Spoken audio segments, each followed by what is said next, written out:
I'd say that's the goal, that's the direction. So what I'm talking here about now is, or what I'm focusing on is encryption of the runtime of a virtual machine, the memory.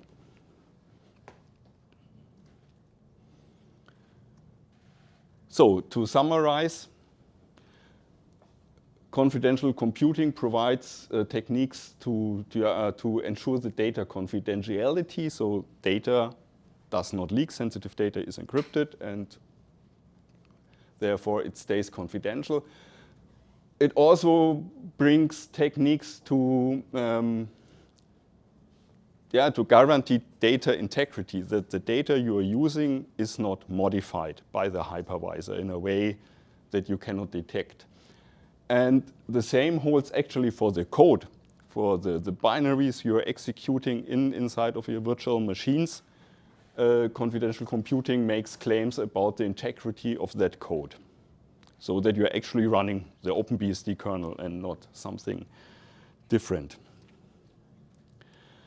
Okay, and there are different levels of isolation. Confidential computing techniques can provide. It might be on a function or library isolation level, on application level. And what we are looking here is at the virtual machine level. Application and function library isolation, you think of enclave-based systems where you have like Intel SGX, I think, and ARM also brings enclaves. So you can run functions, libraries inside that enclave. I think the famous Signal messaging app is using enclaves on the iOS-based devices to store the encryption keys inside this enclave. And so this is also a form of confidential computing. What I'm interested in, what I'm looking at, is virtual machine isolation. So that's the theory, what confidential computing claims to be. And now let's take a look back at what already happened. Confidential computing does not work without hardware support. The hardware has to provide means, for example, to be able to have a runtime encryption, to encrypt the memory that is used by the virtual machine. And then that's the main thing I'm looking since 1.5 years. Another mechanism that is provided is attestation. I won't talk about this. I won't really look deep into this in this talk. Attestation provides a guarantee that I'm actually running, or can provide the guarantee that I'm actually running, for example, an OpenBSD kernel, using signature mechanisms and integrity mechanisms and mechanisms, so I am sure that I'm actually executing the system I want to execute. And then there are further means to provide stronger isolation, but this is also for the future. Hardware support.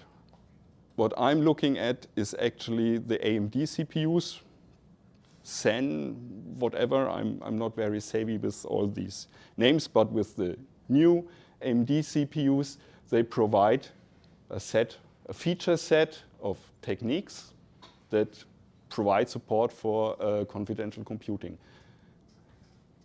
And the first technique, or the most basic technique, is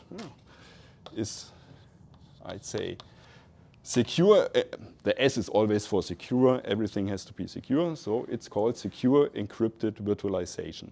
This is the first building block of the AMD ecosystem they're using. And this is what we are looking at now. By looking back, what I implemented last year. This year I spent most of the time to implement the next step. That's secure encrypted virtualization, encrypted state. We will see what this is all about, and maybe this will be a future thing to do, maybe next year, that's about secure nested paging. So S is always for secure, that's good. So an Intel CPUs provide similar mechanisms in a different way. The whole technology is called TDX, Trusted device extensions, something like this. ARM CPUs also come up with something they call CCA, that's confidential compute architecture.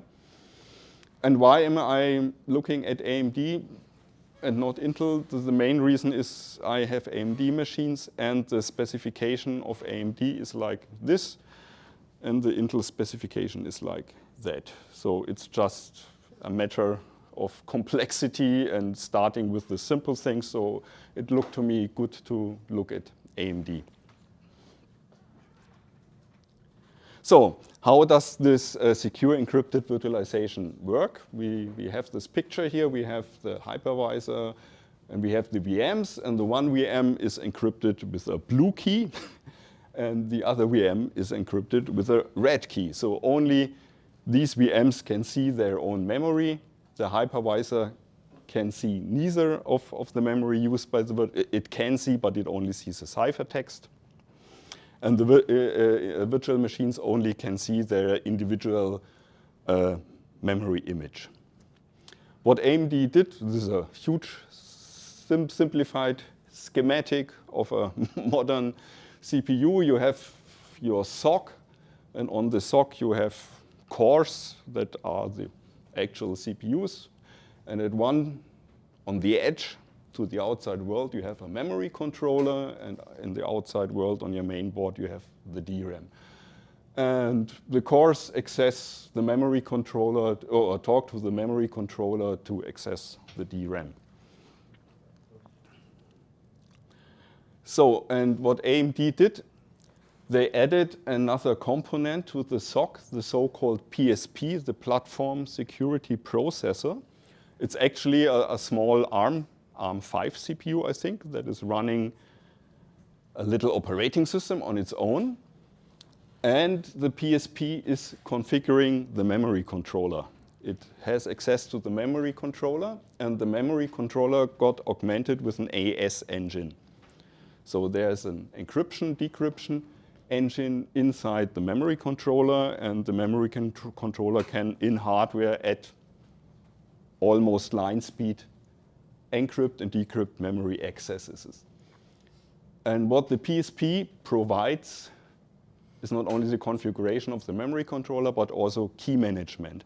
So the virtualization software, the hypervisor, talks to the PSP and configures for each individual virtual machine, tells the software has to tell the PSP to generate an individual key for the blue VM, for the red VM, and anytime the red VM is accessing the memory controller will use the red key for the memory access, and the other virtual machine will use the other keys. And everyone else is just accessing the memory without doing any encryption stuff. Not entirely true, but I think on the high level, this is how the basic idea works. So we have the PSP, the Platform Security Processor, providing the key management, the configuration of the memory controller. The memory controller can analyze the memory access and use the proper key for the individual memory access.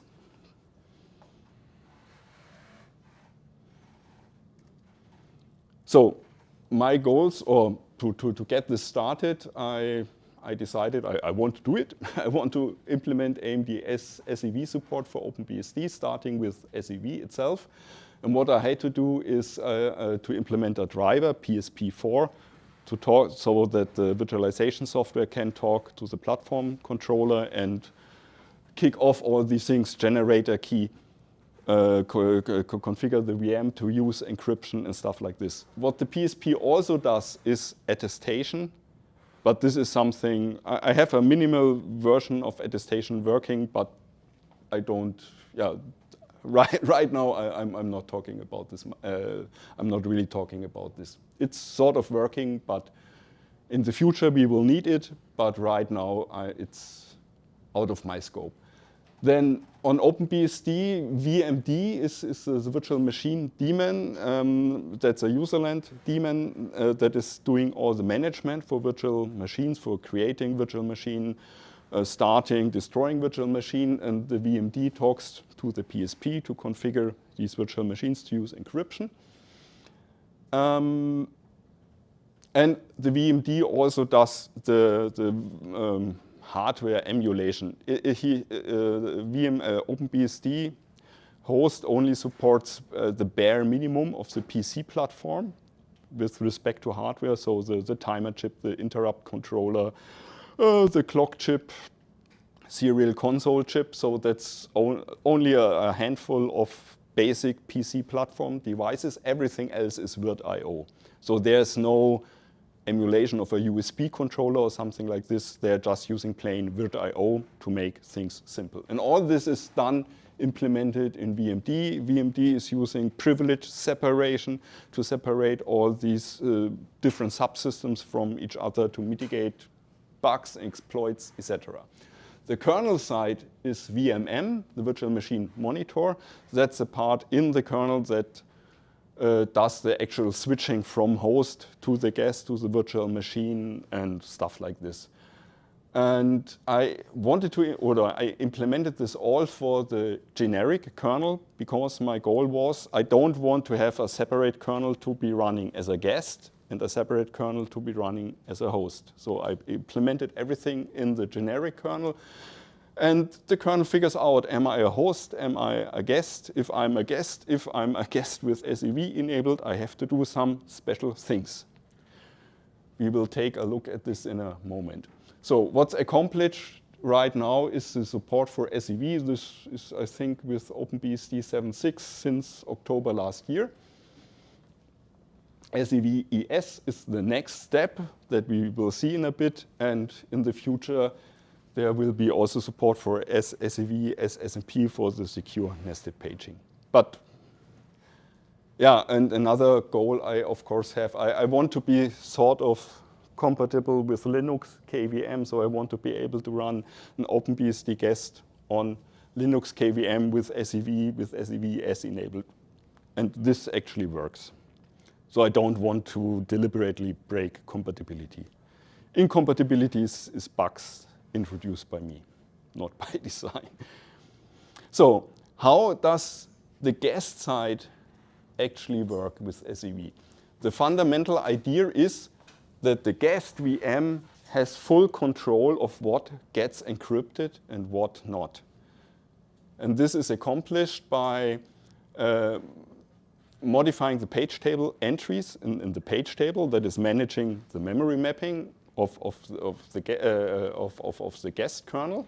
And AMD introduced a so-called crypt bit.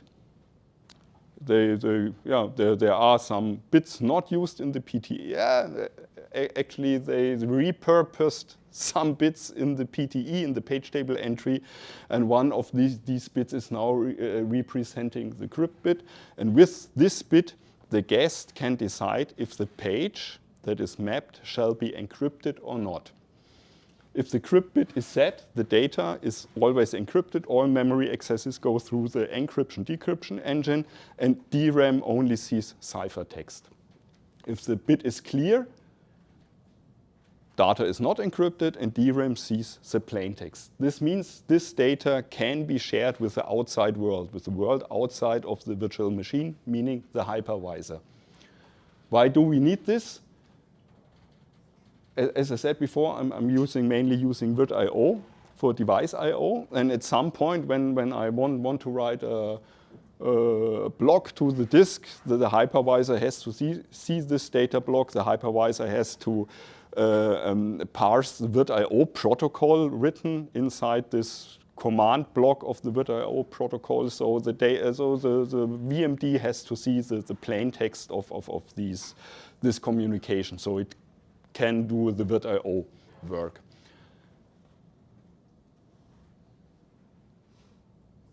And the BSD operating systems, I think this is in FreeBSD, NetBSD, this is totally similar. They provide APIs for doing DMA, for direct memory access.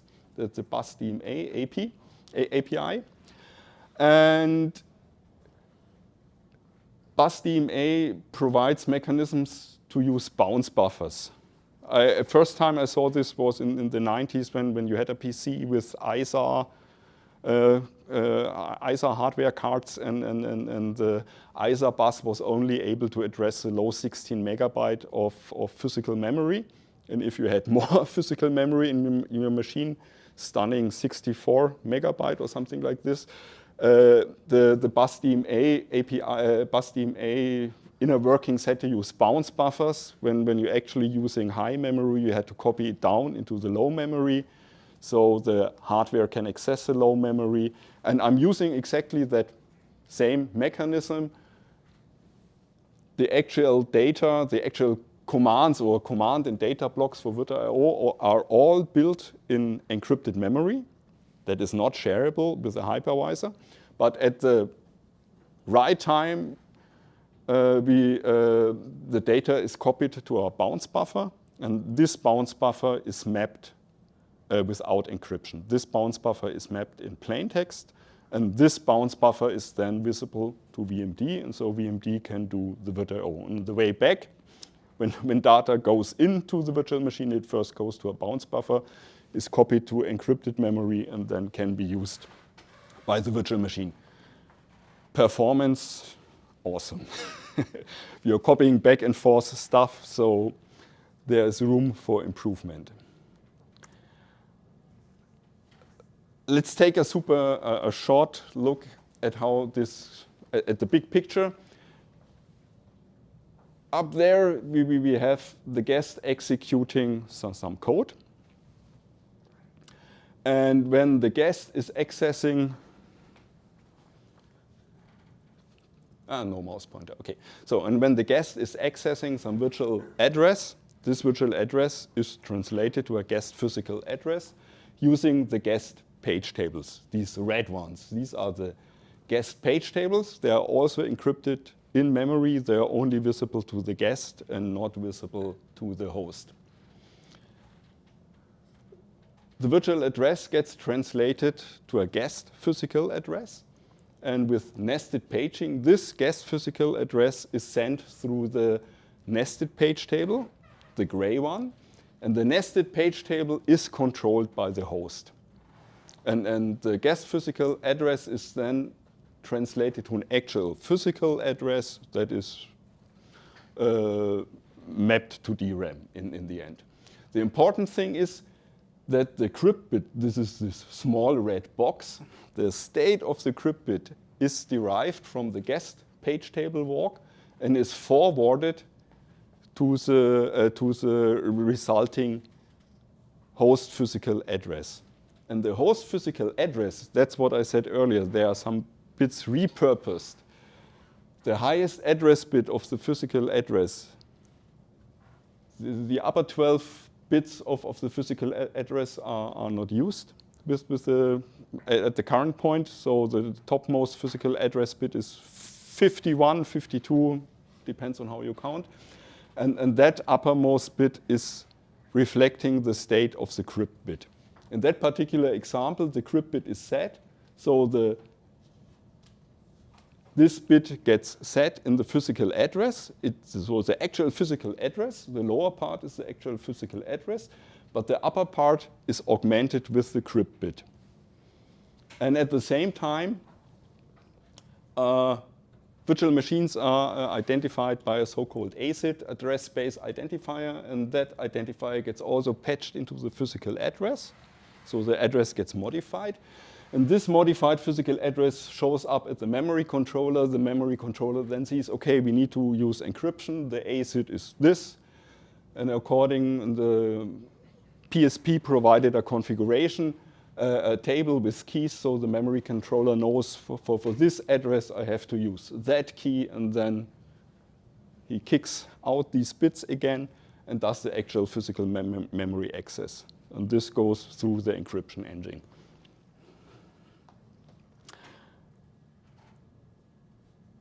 Okay, let's skip this. So there are limitations. The first limitation, or the critical limitation, is the memory is now encrypted and not visible to the hypervisor anymore.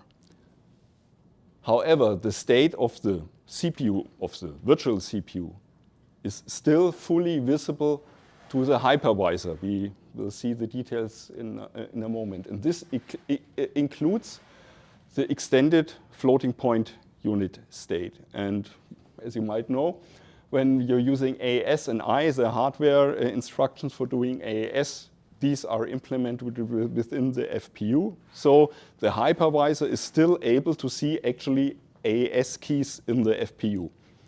If you do IPsec, you're using, or we are using AES in the IPsec stack, AES and I in the IPsec stack, so the hypervisor would still be able to see the IPsec keys that you're using to communicate over an untrusted network. And therefore, AMD provided the next step with SEV-ES, meaning encrypted state. So all the CPU state is now encrypted. The full CPU state, all registers, all FPU state and some other stuff is now encrypted and not visible to the hypervisor anymore. A nice thing, but it opens a can of worms for implementation. And that's what we are looking now. This is what I've done most of the last half year, implementing support for the CPU state encryption. Consider a regular VM. AMD calls the VMs SVM, secure virtual machines. So the S has to be there. And if you have a regular SVM or a SEV-enabled VM without using state encryption, when you switch from guest to host, only the minimal state of the vCPU gets saved in a data structure called virtual machine control block. We will take a look in a bit. And everything else, the general purpose registers, have to be saved by the VMM, by the kernel side of the hypervisor. If you know exception interrupt handling, it's somewhat similar. When the exception happens, the CPU automatically saves stuff like the flex register, the stack pointer, code segment, return address, something like this, handful of information, and everything else. All the general purpose registers have to be saved by the interrupt handler itself. If you look at the code, the interrupt handler is doing at the beginning right away, push, pushing all the general purpose registers on the stack into the stack frame data structure that is on the stack. And something similar is happening here. The minimal state is saved to the VMCP, and everything else has to be saved by the hypervisor.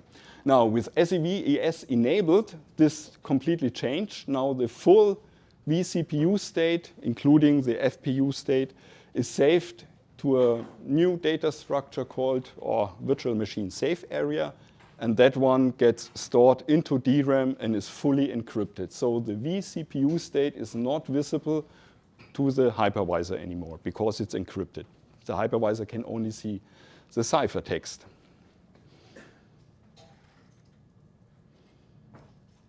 But of course, this imposes some interesting problems. So let's take a quick look at this VMCP, the virtual machine control block. It has two areas.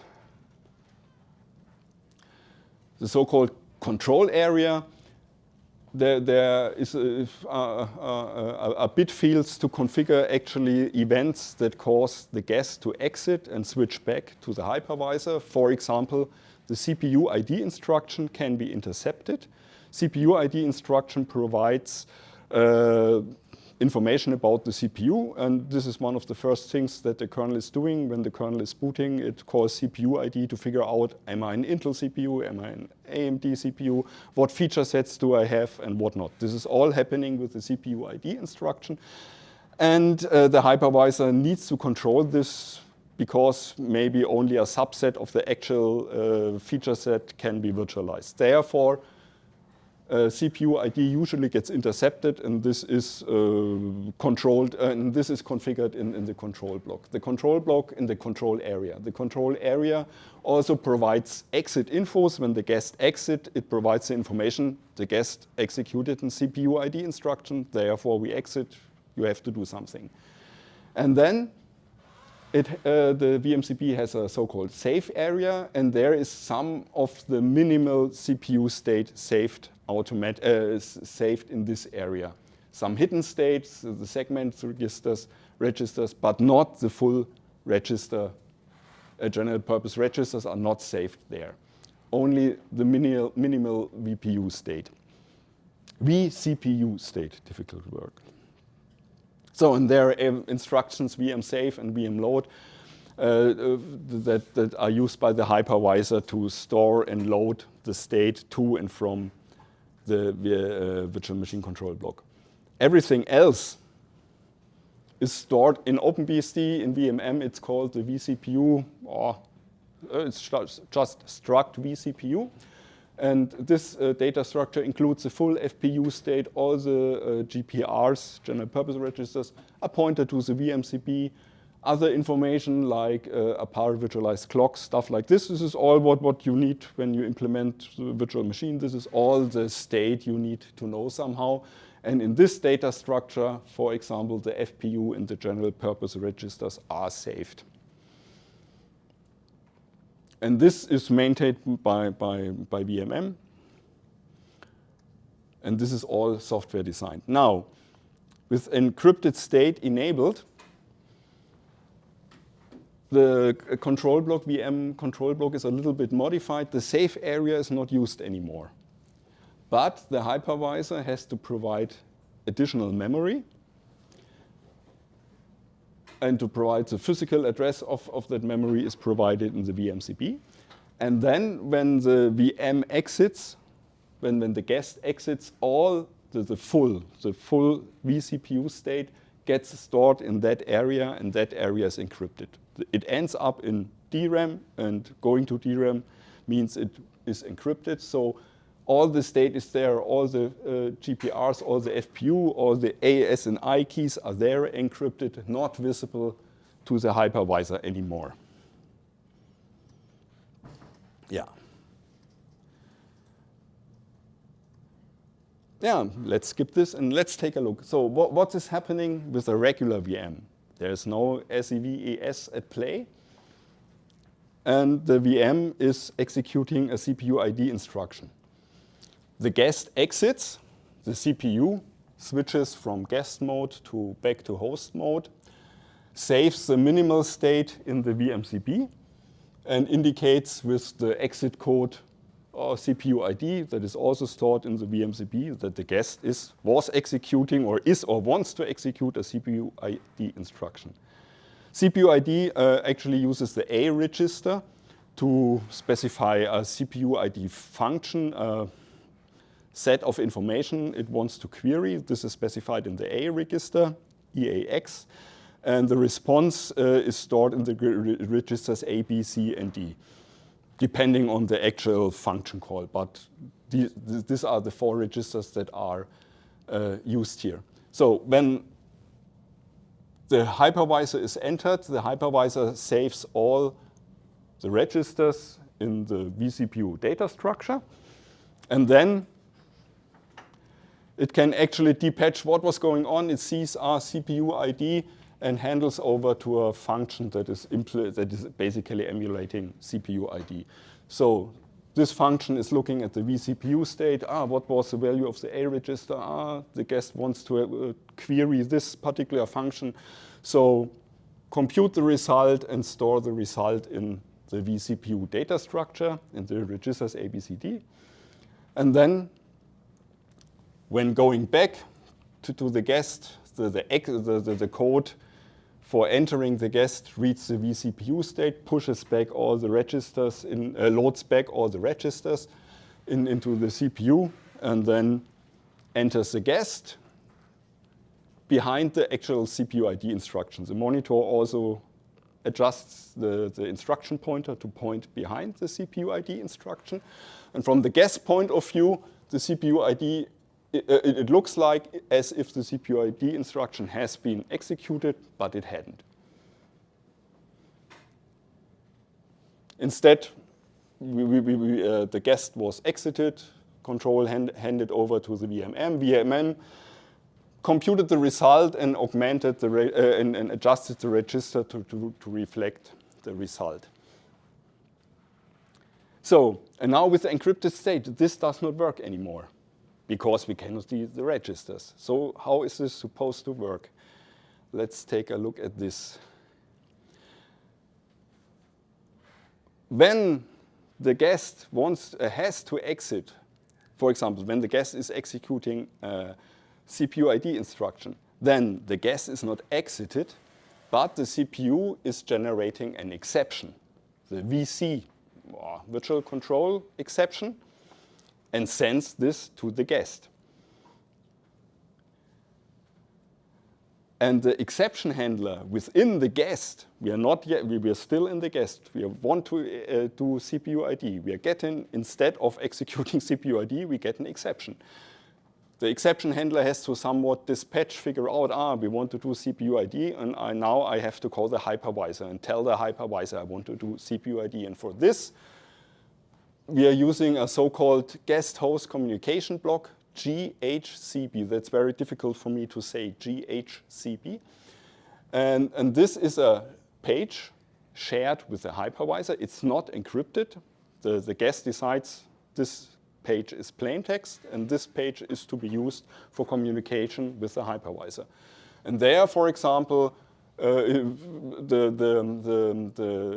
GPRs, the registers that are used for the particular operation, in that case CPU ID, the A register can be stored in this register, so in this communication block. So the guest can decide to do CPU ID, I need to expose the A register to the hypervisor, and the guest can expose the A register. Nothing else, just the A register. So, what is happening here? So the guest now running with encrypted state wants to use the CPU, wants to issue or issues an CPU ID instruction. The CPU generates a VC, stops the guest and generates a VC exception, and then all the things are happening that are happening when the exception is generated, and the guest ends up in the exception handler for the VC exception. The error code of that exception provides information what was going on. It provides the information that we did in CPU ID instruction, and so the exception handler knows, we want to do CPU ID instruction, and can store the required information in the GHCB, the value of the A register, and the information I want to do in CPU ID instruction. And then the guest does explicitly a VM call. That's an instruction that leaves the guest and switches back to the hypervisor. And the exit code is VM gexit, guest exit. And what's happening during the exit, all the state gets saved to, the minimal state gets saved to the VMCB, and everything else goes to the VM SA, to the safe area, encrypted, and all the state of the CPU is hidden from the hypervisor. The central dispatching function in the kernel, in the hypervisor, now knows, okay, the guest didn't VM gexit, so it dispatches to a VM gexit function, and in this VM gexit function reads the data provided in the GHCB, the A register, and stores this in the vCPU data structure. Just the A register, nothing else available, just the A register. And it is stored in the vCPU data structure. And then, because the exit code CPU ID is also provided in the GHCB, we can again dispatch to the CPU ID handling function, emulation function. This function just looks at the vCPU state as usual, the handling function does not know about all what's going on. For the handling function, it doesn't matter if you're doing a regular exit, if you are using SEVES, it's all transparent. The CPU ID handling function just needs the proper information in the vCPU data structure. And that information is provided by the guest. Deliberately, fully conscious only that required value. Then the CPU ID function emulation stores the result in the vCPU data structure. This might be the registers A, B, C, and D. And on the way out, the exit function stores these values A, B, C, and D back in the GHCP, and then returns to the guest. The guest automatically loads its state and then ends up in the exception handler after the VM call instruction. Then it can look at the GHCP. It sees the results are in the registers A, B, C, and D. And because this is an exception, we have the state of the guest is saved in an exception frame. All the general purpose registers are saved in an exception frame on the stack inside the guest kernel, and just with any exception. And the exception handler can now store the results of the A, B, C, and D registers in the stack frame, in the exception frame, saved on the stack, and then just return with the IRED instruction from the exception handler. It also has to tweak the instruction pointer to point behind the CPU ID instruction. And after that, the guest after all this, the guest continues right behind the CPU ID instruction with the result of the CPU ID instruction in its registers. So from that high-level view of the guest, it looks like as if the guest had executed a CPU ID instruction. So I think we have a few minutes left. So I want to give a glimpse at, this is all fine with all this exception going back and forth and having a GHCP to communicate with the hypervisor when your system is up and running, when you actually have paging enabled, when you can share pages with the hypervisor, all grand. But in the beginning, the first instruction executed by the kernel, not the first, but among the, I think it's 10, 15 instructions, and then the kernel does a CPU ID when in the startup code. In OpenBSD, the startup code is in a file called locale0. This is all assembler.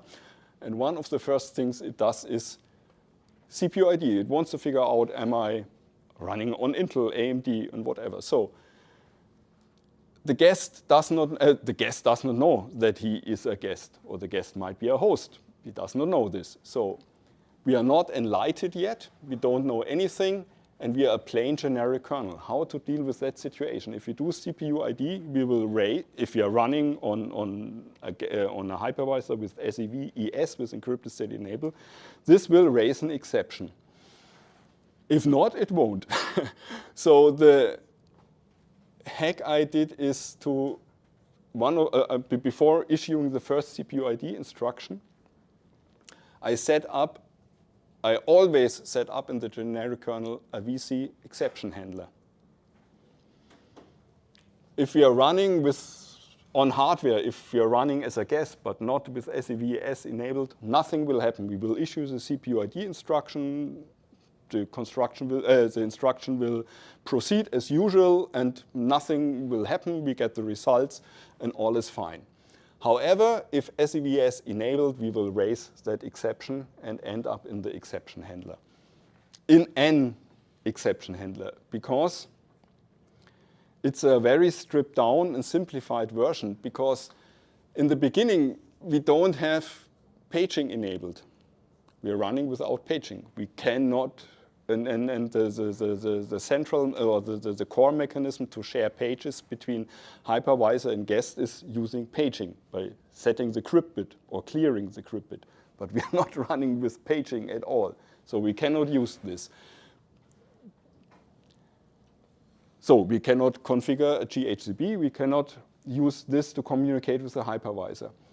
But AMD came up with an MSR with a special MSR register. MSR are model-specific registers, and there are instructions MSR write, MSR read, to read and write to these model-specific registers. And there's this one MSR provided with SEVS enabled to communicate the guest physical address of the GHCP to the hypervisor.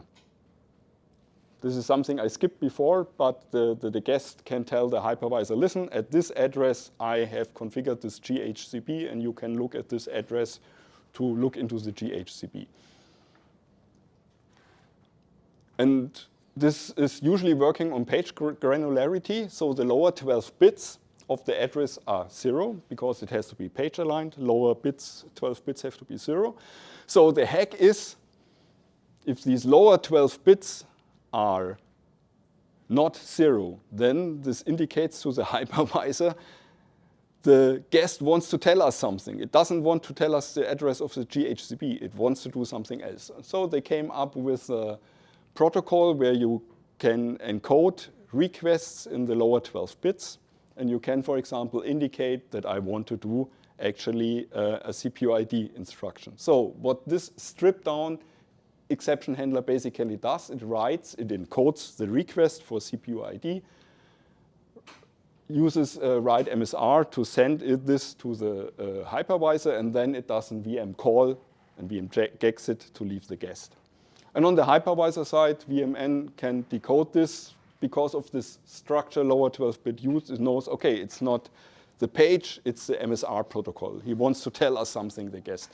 And then it can demangle this and write the result of the CPU ID instruction also at that, in this MSR. And then when the guest continue, the guest uses read MSR to get the result from that MSR. Okay, I think that's all.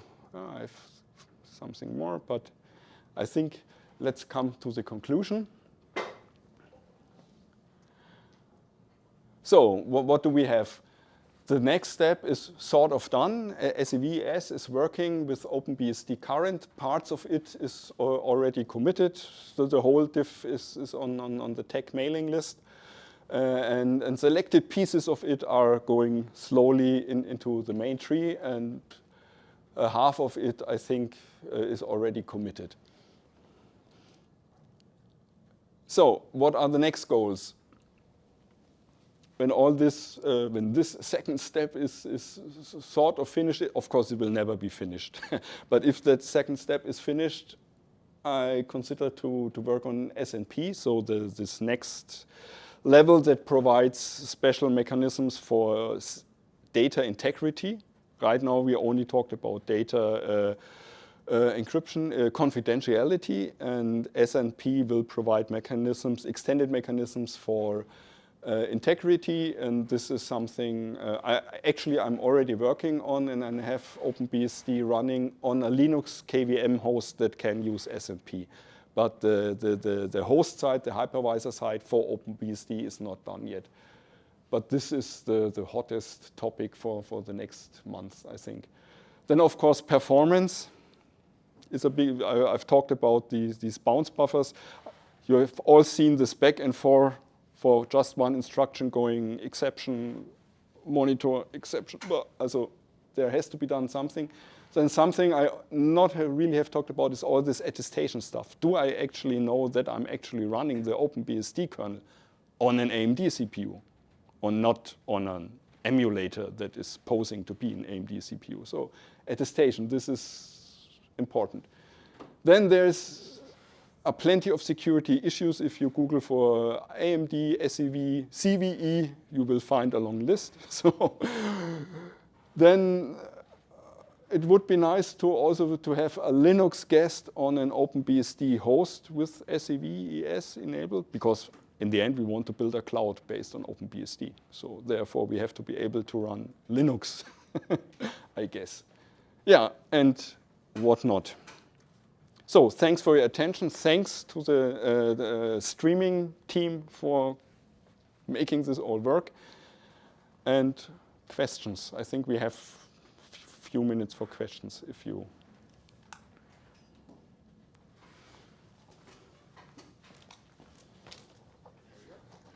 I'm curious how your VM guest might know that it's not running under an emulated CPU. Like, how does AMD guarantee that you're encrypted? Yeah, this is a long story.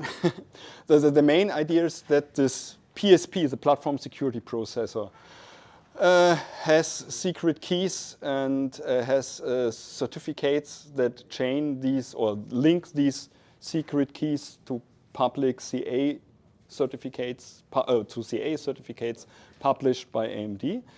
And by talking to the PSP, and this is one of the features that this SEV SMP will bring, is that the guest, not the host, but the guest can also talk to the PSP and then can get signatures from the PSP that prove you're running on a genuine, you're running on the right CPU. So this, but this is complex and certificates and chains of certificates. And that's coming into OpenBSD later? That's what you're working on now?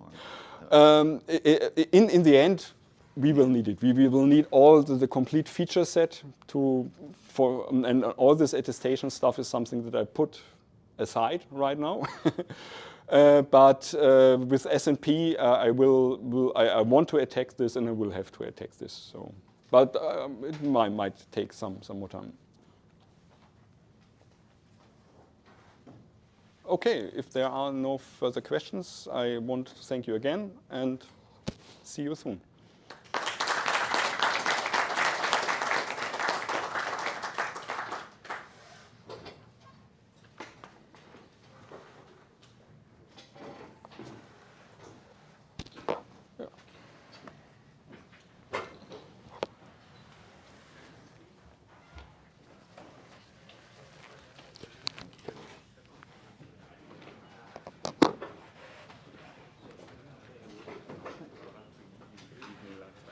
Sorry? Yeah. At the networking book? Yeah. Okay. Thank you. Welcome. Yes, thank you so much. The microphone. Thank you. Thank you. Question is Mike Larkin still working on VMM, or has he moved on? He's my main contact for getting the gifts. Fantastic. There is the Beehive call every Thursday, and he was joining periodically to discuss issues. You're absolutely welcome to visit. The agenda is wide open, participation's wide open. You can watch some recorded videos to get a feel for it, and you're absolutely welcome. Oh, thank you. And Michael Dexide put on and all the things. I'm so grateful for your work. Thanks. And how is it called? Callfortesting.org, and links to the YouTube and YouTube at Call for Testing. Blah, blah, blah, blah. Call for testing. That's important. YouTube.com/@callfortesting will also do that. Thank you so much. Thanks. This was great. How do I do this?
They're great for like leaning back and then falling asleep as the lecture is droning on. And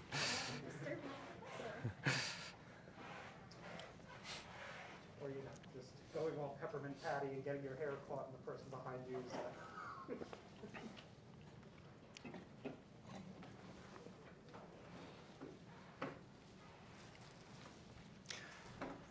All right, I guess we are at time now. So there'll be people trickling in for the next 5 minutes, which is how the schedule works, right?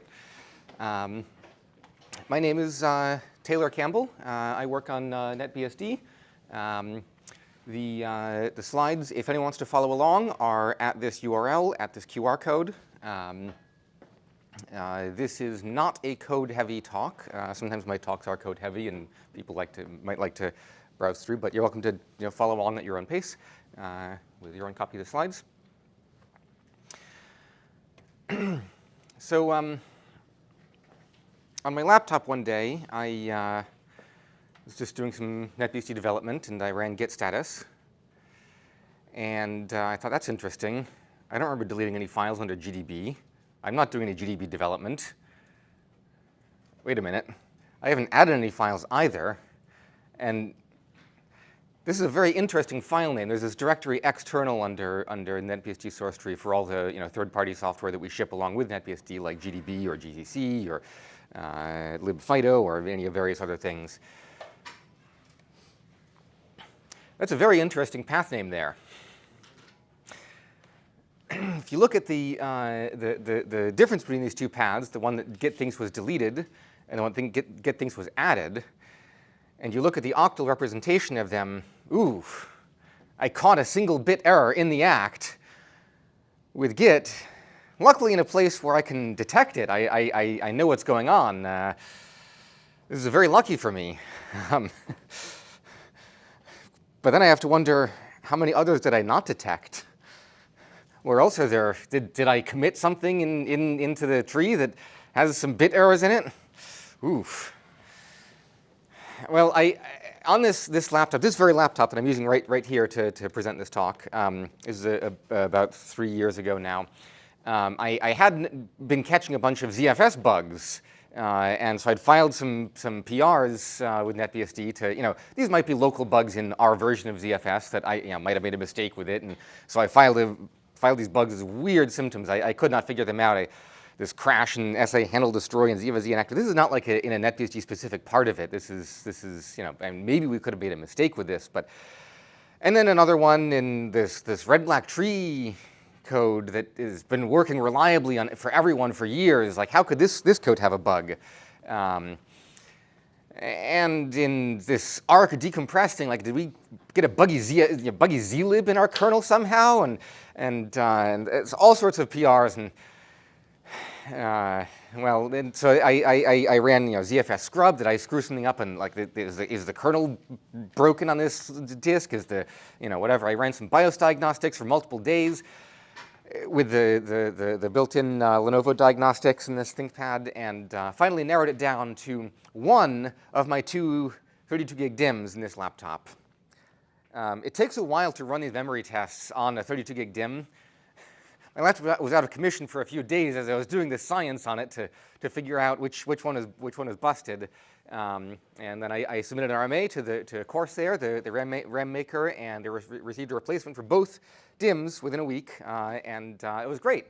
ZFS is great. I'm a big fan of it, but it doesn't help with memory errors. It can detect disk errors. If your SSD eats itself or the your spinning rust flips a bit somewhere, it can detect that with all the checksumming it does, but it doesn't help with RAM errors. And for that, you got to have working RAM, or you got to have some way to detect the RAM errors in your hardware. With this laptop, though, I don't know. I mean, the memory test diagnostics that I ran from the BIOS setup thing, they ran okay on the new DIMMs that I got. But if there's other memory errors, if a cosmic ray hits my laptop, how am I going to find out? So there's a few acronyms that are involved in the field of memory errors and error detection, error correction. So ECC is the general term for error correcting codes. This is how you can encode data in a in a DIM, say, so that when you read it back, you can check was there an error. Or this is how you can encode transmission over a copper wire for Ethernet and detect if there are any bits flipped. Just general field of error correcting codes. Not all of the systems that you might be interested in actually correct the codes. Like in an Ethernet frame, there's a checksum, but if the checksum fails, you don't know which bit was flipped. You can't correct the code. So it's actually error detection and correction is usually what is more interesting here, or not more interesting, but it's the broader field of EDAC, error detection and correction. There are some codes where you can encode a data word into a code word, and then if it has been corrupted in some way, the code guarantees that provided the errors are independent and identically distributed, that is, each bit has equal probability independently of being flipped. A SecDed code can correct a single bit error and detect a double bit error according to the most probable outcomes of this IID distribution on probability on bit errors. These are some of the acronyms that are involved. I'm going to say EDAC most of the time because that's more the term of art for the whole field when you're actually working in it. But I guess ECC might be more commonly recognized. You hear about ECC RAM. Nobody talks about EDAC RAM. But you'll see like EDAC drivers in the operating system for the DDR controllers error detection and correction.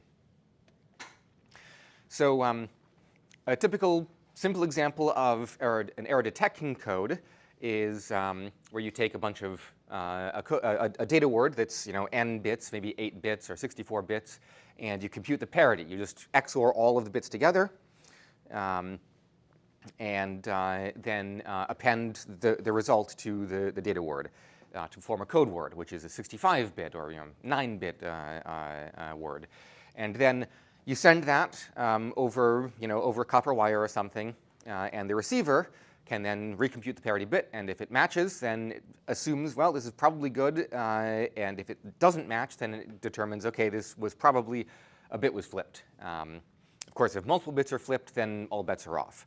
But again, if we assume the bits are, the errors are independent and identically distributed, then a single bit flip is the most probable error if there's any error. So it's a very simple form of error detection, but you can't tell what the error was. You can't correct it. Here's a slightly more complicated system of a Hamming 7.4 code. There's all sorts of families of error detecting and correcting codes. I'm not going to go into all the details. This is an example. If you're curious, you can find it on Wikipedia. There's some logic about how you can correct a single bit here. This isn't quite SecDed. It can either correct and detect single bit errors or detect but not correct single and double bit errors. And if there are 3-bit errors, then who knows? Lots of different systems out there. You can look up these keywords here if you're interested. There is no Galois theory in this talk, so for those of you who are afraid of that, then you can rest easy. So, as I mentioned, the basic assumption for EDAC systems is that errors are independent and identically distributed. There's a very dumb adversary, a monkey punching keys on the keyboard or flipping bits in your transmission to flip them at random uniformly. Now, this isn't exactly the right model for how the real world works. In the real world, you might have some bits in your DRAM are just there's a bad electrical connection. Those bits are going to have more errors. But if you take, say, a cosmic ray model, and consider, cosmic ray comes and hits Earth. It might hit any one of your laptops uniformly. There's no reason that it will prefer one or the other, unless you're near Chernobyl or something. In which case, you'd probably better have some pretty good radiation shielding for your laptops, depending on where you are in Chernobyl. Most of it's okay. But more importantly, out of scope for EDAC is an intelligent adversary. So we're not looking for an adversary who's deliberately trying to screw you up, who knows what system you're using, and who is trying to forge frames on an Ethernet, Ethernet wire. This is purely an unintelligent adversary. We're just looking for random errors. For intelligent adversaries, you've got to deal with cryptography. And that's for a different talk. There is also, incidentally, some cryptography based on error-correcting codes like Michaelis, and it's sort of similar to lattice-based cryptography for other purposes. But that's, again, different talk. So what causes memory errors? There's high-energy particles coming from the cosmos, from I don't know, quasars or whatever, or the sun. I'm not a physicist. This isn't my area of expertise. But they sometimes come through and pass through the atmosphere and hit your laptop. Or alpha particles, similar deal, especially if you're near a radiation source, ionizing radiation source. Sometimes electromagnetic pulses. If lightning strikes and there's a power surge, or if you don't have one of those little wrist straps that you plug into ground when you're opening up your server and messing with it, you can go bop, and oops, you just zap something and flip some bits. Sometimes overheating. If the firmware in your server is screwed up and the operating system has to tell the fans to start spinning rather than having the operating system tell the fans to stop spinning, then if the OS crashes and you set a debugger prompt and it's polling for input, running the CPU as fast as it can, but not running the thread that tells the fan to start spinning, then your temperature might start to spike and you might fry your RAM. I have seen this in practice. Or just faulty electrical connections if the soldering job is not quite right, or if one vendor once told us that when we sent a module back that had a lot of memory errors, they looked at it under an electron microscope and found that the ball grid array connecting the the DRAM module had a hairline fracture in it. No way we would have found that by eyeballing it ourselves, but that was one of the sources of memory errors. Errors can happen in many different places. There's spinning rust, which might, some magnetic force might trigger one of the hairs in it to flip, and however this works under the hood, I don't know. Or SSD might screw something up, or the DRAM module, or the memory interconnect, and then so anywhere in your system, bits might get flipped, even inside the CPU caches or registers. But for the most part, I'm just going to talk about memory errors, partly because that's where I've seen most of them in practice, and the differences between most of these doesn't really matter that much for for the rest of the talk about how to deal with them and how to log them and whatnot. But there's a few some minor differences in all this. So, like, for example, ZFS can handle errors in the hard disk, but not in any of the other parts of this system. There are different kinds of severity of error. A corrected error is one where the hardware or maybe even software has used an error-correcting code, and it has corrected the error, and so it hasn't lost any memory.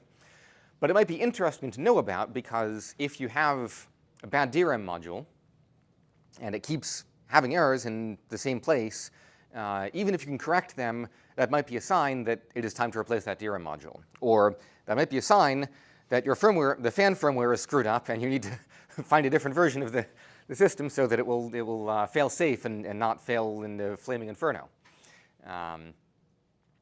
There are uncorrectable errors that can be recoverable or fatal. So if you have an uncorrectable error in a page of memory that nobody is using, just free RAM, it doesn't matter. You can just zero the page and it's fine. You can make progress. Or you can, if it's a page of memory that's used only by a single process or only by a single guest VM on a host, then, well, maybe it's worthwhile to just kill the process, kill the VM, kill the guest, but leave everything else running, because then, well, that's less downtime for everyone else. So that's a recoverable error.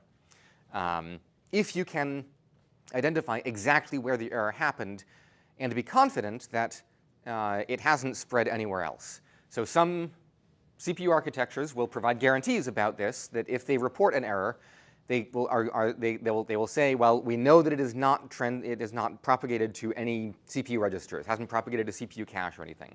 Or they might tell you it has propagated, in which case it is fatal because you have no idea how many other places this error might have gone to and what else it might have tainted. So these are the three main categories of error severities. So the error correcting codes, error detecting codes, they distinguish between uncorrectable and correctable, but other parts of the system architecture can distinguish between recoverable and fatal errors. Then there's error persistence. So soft errors, alpha particle hits your RAM, flips a single bit. That's some random event. It doesn't have anything to do with your RAM itself. I mean, it might mean that you need more shielding on your RAM, but it doesn't have much to do with the particular DRAM module that you have in your system. Hard error is one where there's repeatedly errors in the same place, and that will indicate some electrical problem or overheating or something like that. So that will suggest different remediation depending on whether you keep seeing errors in the same place or not. And then error reporting. When the hardware detects an error, what does it do? And what was it doing? What were you doing when it detected the error? So in some cases, you have a CPU that will issue memory transactions. You run load and store instructions, and the load instruction will try to fetch from cache. It's not in cache. Try to fetch from L2 cache. It's not in L2 cache, and finally goes back to main memory. And in order for that load instruction to complete, it has to pass the EDAC check if you have a system that supports this. And if it doesn't, if there's a memory error detected in the course of that load instruction, you'll get a synchronous trap, and the CPU will know exactly what address was issued, exactly what instruction address was running, and what address, perhaps what address the memory error happened at, and you might have a single program crash when that happens, or. In some systems, there is a background scrubber that just goes through all the RAM from time to time and reads it out and checks all the ECC bits. And once it finishes the whole RAM, it starts over at the top and goes on. But this is asynchronously with respect to your program execution, with respect to whatever programs you're running, whatever operating system, whatever you're doing.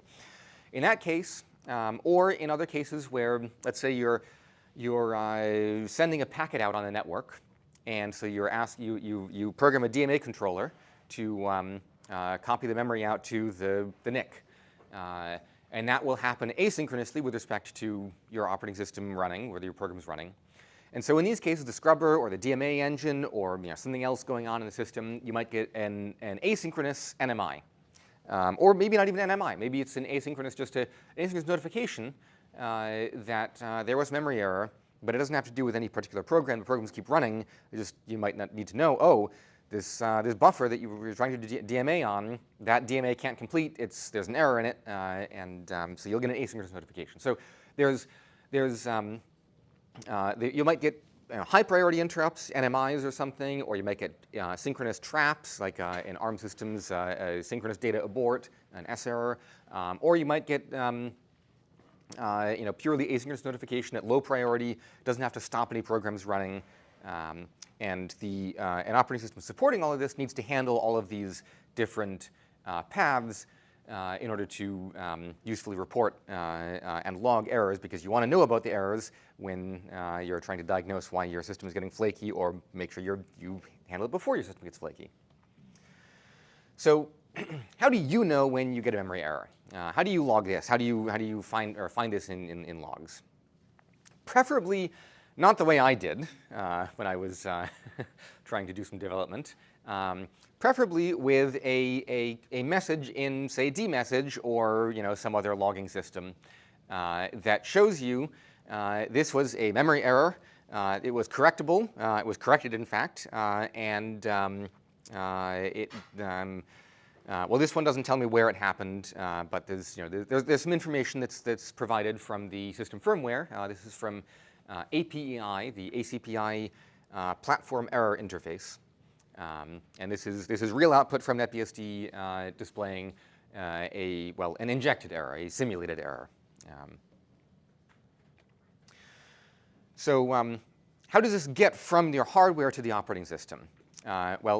So the DDR controller is a bit of hardware that talks to the DRAM module and talks to the CPU.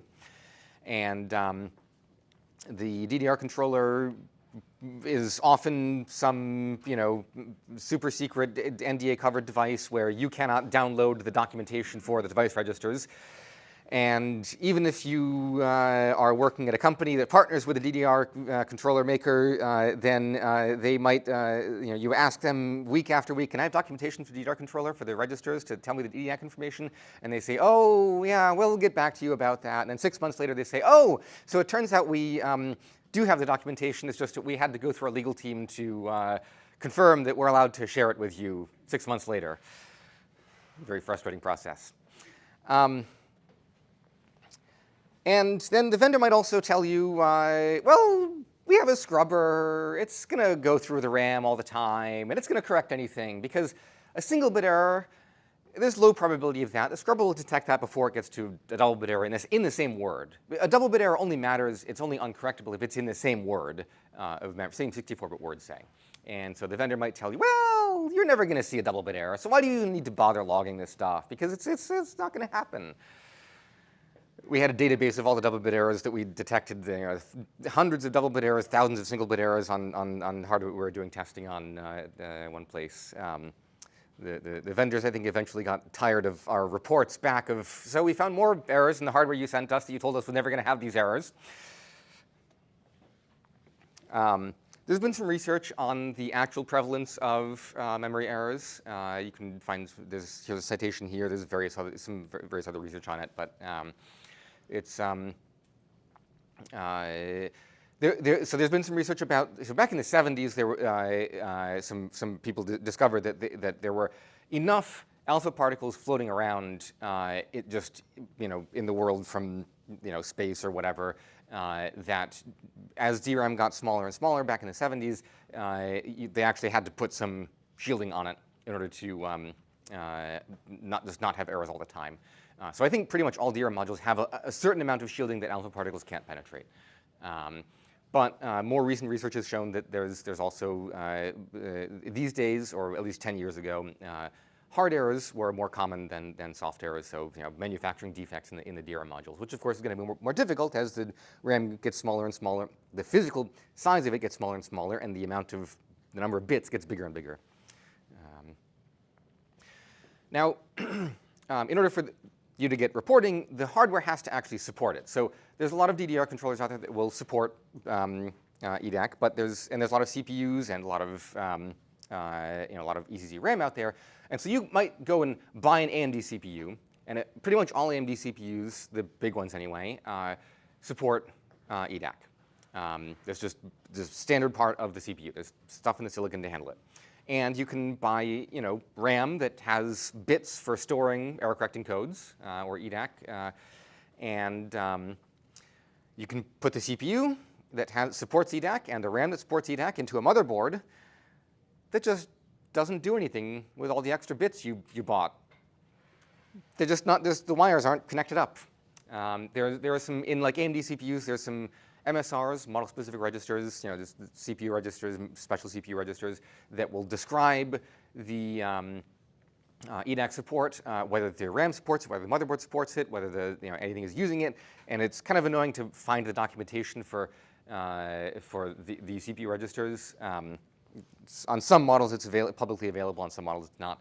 But you go dig down and query it and find out, oh, well, this machine I just bought the ECC RAM for, it's not doing anything.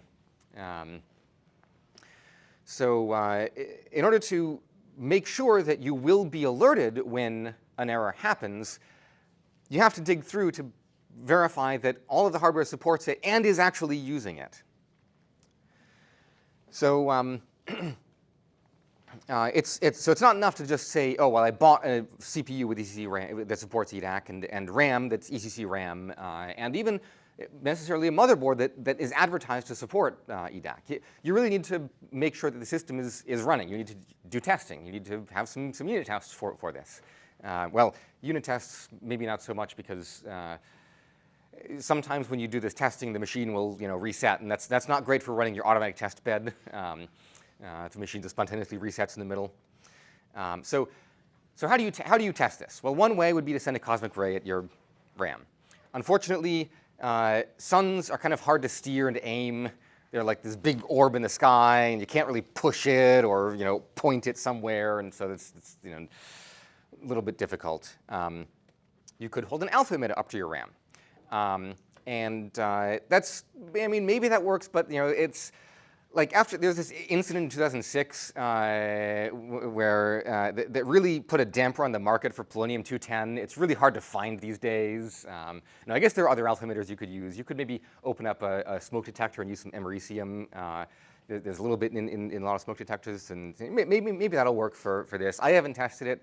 If you do, let me know. I'm curious to see how it goes. I like to hear about science like this, but. It does work. People build batteries with americium sources by deep tapping a transistor and then basically using it as a solar cell. So yeah, it's possible. If you want to do that and put some shielding around your americium and hold it up to your RAM and check to see what happens. Okay, right, yes, because I guess you need enough of an alpha emitter to get past the standard shielding in the DRAM to begin with. So you could use an EMP. Like there's this thing on the market called a chip shouter. I haven't tried it out. This is not an endorsement of it. It cost over 6,000 Canadian dollars at Mouser anyway. And when I looked into it earlier this week, it wasn't going to ship before BSDCan. So it's a little bit yeah. So if you want to send me one, I'd be happy to try it on some machines. Or if you want to buy one and try it yourself, report back to me. I'm very curious to hear. You could also use rowhammer. How many of you have heard about rowhammer? So this is a technique of writing or issuing memory transactions in a particular sequence, hammering on the DRAM, flushing the caches in order to try to corrupt the memory somehow. It was devised as a way to attack software in bypass software security mechanisms. But in principle, it would also work to check what happened, to detect reporting of memory errors. Now, there's also some rowhammer techniques that bypass certain EDAC systems, because this is an intelligent adversary again. But it's kind of annoying because you have to do science on your particular DRAM module, or your DDR controller, and CPU and stuff. And so you read the papers in rowhammer, they go into a lot of technical detail about this one particular AMD CPU, with this one particular DDR controller, with this one particular DRAM module, and is that going to work on your laptop? No, probably not. You've got to find a different one. Now, an adversary trying to break into your laptop might be motivated to do that, but if you're just testing your RAM to, testing your system to see if you get EDAC errors, well, probably not that motivated to figure out a custom rowhammer attack for your hardware. The last option is error injection.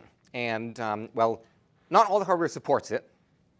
But if your hardware does support it, then it's the easiest way to verify that your software and hardware stack will report an error back to a log that you will notice to detect that there's something going wrong with your system. So in principle, the way it works is you write to some hardware register in the memory controller, and then an error comes flying out of your system, log whatever, as if it were a real error, and you confirm that it works, and you move on to something else. And this is an ideal. This is how you hope it works.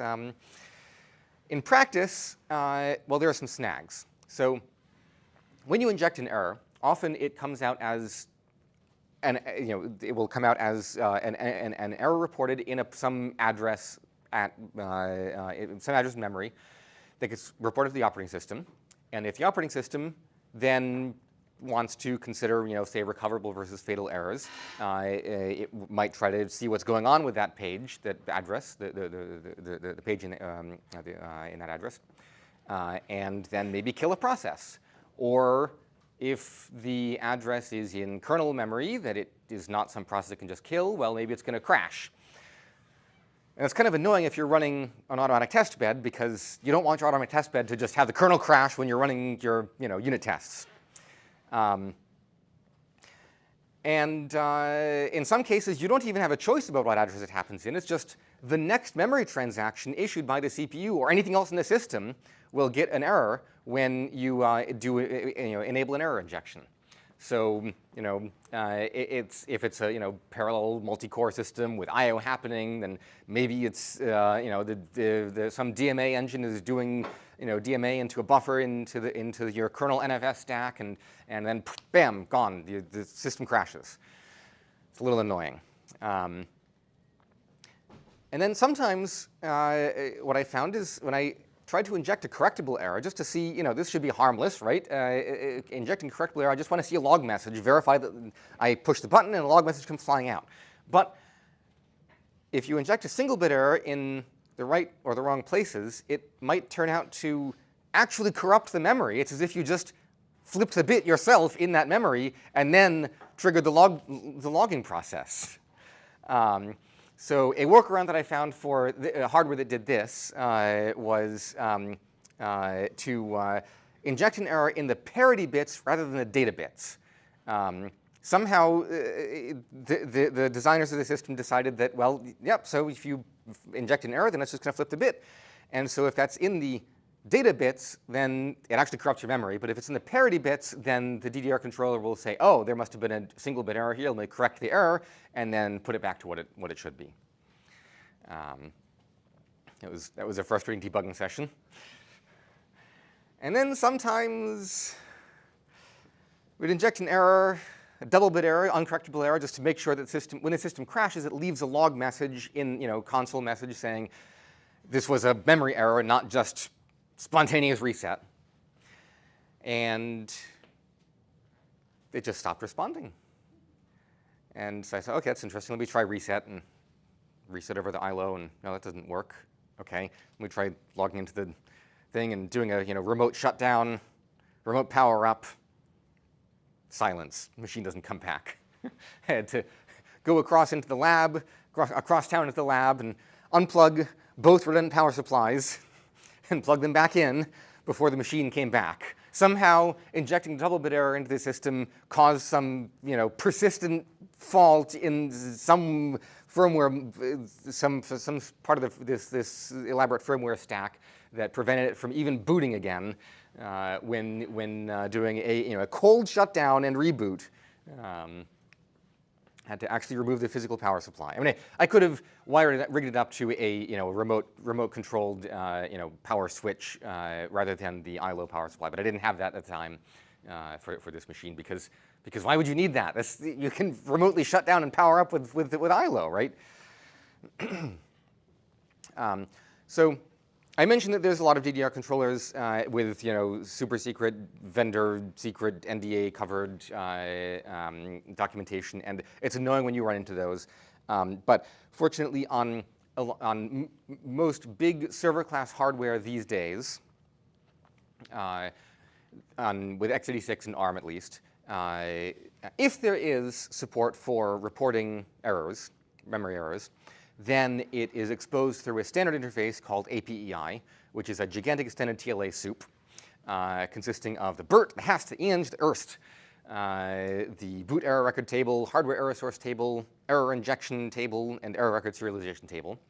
You can check whether your machine supports APEI by looking at the ACPI dump-DT output, whether or not your kernel will do anything with it. So in NetBSD 10.1, for instance, you'll also see it in dmessage, but in earlier NetBSD 9 or in other systems, I don't think OpenBSD supports APEI, so it's not going to show up in dmessage, but it will show up in ACPI dump. And you can browse through this, megabytes of output to look for one of these 4 keywords, BERT, HEST, ENG, ERST. Helpfully, it doesn't actually say the letters A, P, E, I anywhere in here, so you have to know all 4 of these acronyms. And there's a standard interface that is very elaborate and covers a lot of situations, a lot of types of errors, a lot of types of error sources, and so on. Here's an example of what the dmessage output looks like on NetBSD now. This is on a server that will that has just a small amount of error detection and correction for the RAM. There are other sources, so you might see some machines with like PCI error detection and correction, PCI EDAC, or CPU cache EDAC, or something like that. This machine just has memory EDAC, and it reports that it can. Right. So it reports that there were no errors between when power was initiated and when we got to the demessage part, and it supports injecting of correctable errors and fatal errors, and it supports a persistent log with the ERST of 8 kilobytes, and then there are 2 hardware error sources, the HEST. So the BERT, boot error record table, this provides error reports for early at boot before your OS is even started. So before you have a chance to set up an interrupt handler that logs errors. It will persistently record them from the boot time until you get to the point where you can check, were there any errors at boot, and then act on them. So it's by the time the OS boots, it is statically initialized and it's not going to change anymore. The HEST hardware error source table lists the sources of errors that will dynamically report or that you can dynamically query as the machine is running. And this is the most interesting table for actually getting the error reports. So as I mentioned, this not just memory errors, but also PCI errors, CPU cache errors, CPU register errors, interconnect errors, whatever. Yeah, so you might use the sources in this to, the information in this to decide, if you get an error in memory, well, you disable that page of RAM, kill any process involved. If you get an error in a PCI device, then you might say, well, this PCI device is no good anymore, but maybe it doesn't matter. Maybe you're not using it. Maybe it's, maybe you have a multi-GPU system and you have a bunch of VM guests that are all using, sharing these GPUs, and while one of the GPUs goes out, you can still run the other ones. Here's an example of what the ACPI dump output looks like for a hardware error source table entry. This is an error notification that will come in through a non-maskable interrupt, NMI. And so this is what your NMI handler will query to see, was this a memory error when you get an NMI. So you don't just say, unexplained NMI, gronk. You might say, well, this is a memory error. Actually, no, I guess this is just telling you that the CPU might get an NMI if there's a memory error. The generic hardware error source table is where most of the errors will be reported through. There's this elaborate data structure with pointers to an elaborate data structure with pointers to an elaborate data structure, because this is ACPI. We can't have a simple few bits here. This tells you this is mostly about memory errors, but you can look at the ACPI spec if you care about the gory details. There's a lot of stuff in here. I guess the one interesting thing is this entry tells you that you have to poll some memory location to check if there were errors, as opposed to an NMI, which actively synchronously notifies the CPU. Sometimes you'll get like ACPI notifications at a lower priority interrupt than the NMI. But this example of an error source is polled, so you set up a call out that runs every minute to check was there an error or something. This even suggests the polling interval, which is every minute. There you go, 60,000 milliseconds. ENG, this one is fun, and of the BSDs, I think only NetBSD does anything with this. This is how you inject errors to test that things work, which is very important to do before things start to crash and burn. So the inj is a list of supported error injection actions. So if you want to inject an uncorrectable error at some address, you may have control over the address, you may not, but that's one of the actions you can do. And so just a table of these actions. Well, sort of. It's not quite a table of actions. It's actually an interpreter for a programming language of supported error injection actions. So the OS can write a program with a sequence of actions that the enj table will interpret to actually do the error injection. Actually, that's not quite right either. It's a programming language for an interpreter for a programming language for an interpreter of error injection actions, because there's these series of low-level operations of like reading a register, writing a register, looping. I forget whether there's loops actually, but you can certainly jump forward, and these are the operations that are used to implement the high-level actions that the operating system will execute in order to do an error injection. ACPI. So the actions that the operating system can do are to begin an injection operation, set the error type to be like memory correctable or memory fatal or something, and then set error type with address. Some machines support injecting at a particular address, which is great because you can allocate a test page and then have an error in that test page, and then you don't have to worry about accidentally blowing away some kernel data structure when you're doing your tests. Unfortunately, not all hardware supports this. And then when you set up the error type and address and any other parameters, you hit execute operation and then check the busy status and get command status to find out how the injection completed. Did it complete? Did it succeed? Did it or not? And then you have to trigger it with the trigger error action table, which is a meta action that actually points at another table of actions. It's funny, ACPI has this, this whole, interpreted language of methods that you can call to query device stuff. It doesn't use any of that whole ACPI bytecode thing. It's this entirely separate little programming language for interpreters of programming languages for. And the instructions at the lower level are like read register, and compare with an immediate value. These are like CPU instructions. This is the sort of the assembly language of these error injection things. And here's what an error injection table looks like, sort of. It's for each action, there's a series of instructions with some instruction parameters. And so to execute an error, set error type action, for instance, you have to do write register value, write register, read register, and then write register, according to this table. In principle, it can be interleaved. I haven't seen this in practice, but the spec doesn't prohibit, as far as I can tell. So you might have different actions in different orders with the different. I don't know. Here's what it looks like in ACPI dump output. So this will tell you what error actions are supported on your hardware. I already skimmed through this. The ACPI ERST, this is a little persistent storage in the firmware. You might use this, for instance, to store error logs or store dmessage. It is, well, okay, it's not a persistent store. It's a little programming language for storing files persistently. Except, well, actually, it's an interpreter for programming language for. Somehow, it's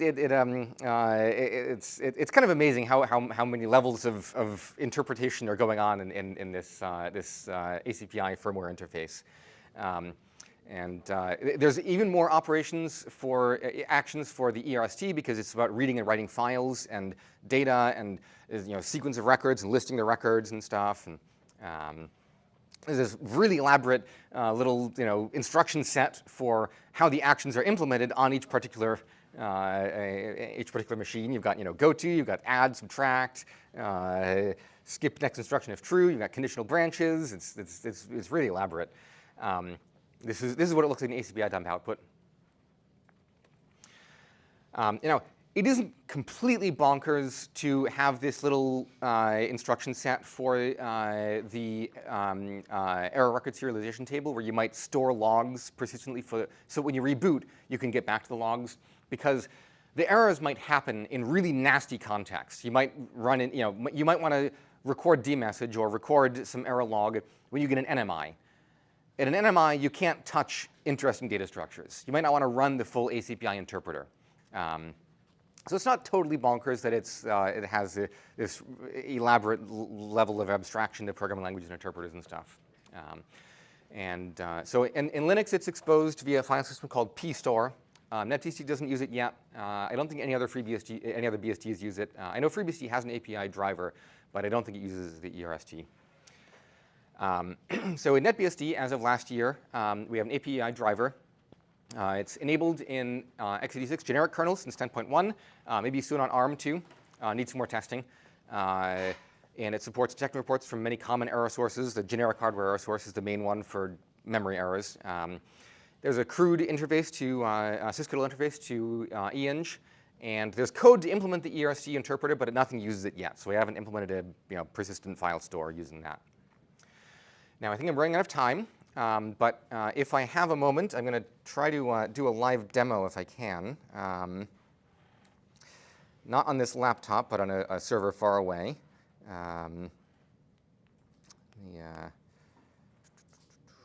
Just a sec. Got to get connected to it.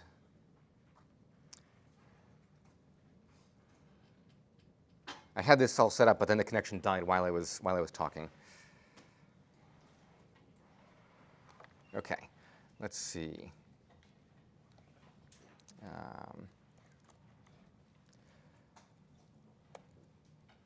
It's going to work. Oh, no.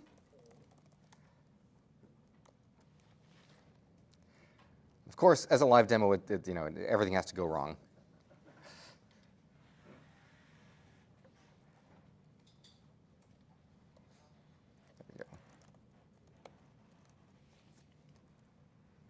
Oh, come on. There we go. OK.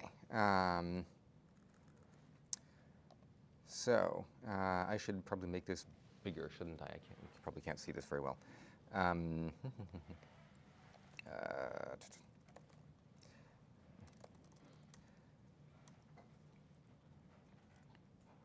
Nope.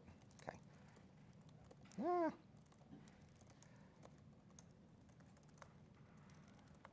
There we go. OK.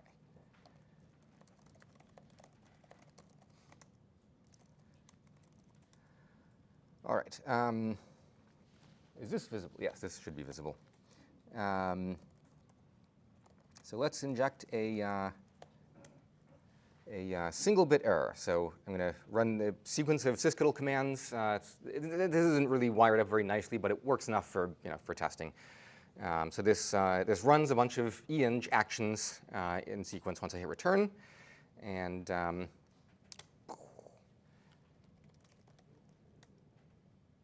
oops, there we go.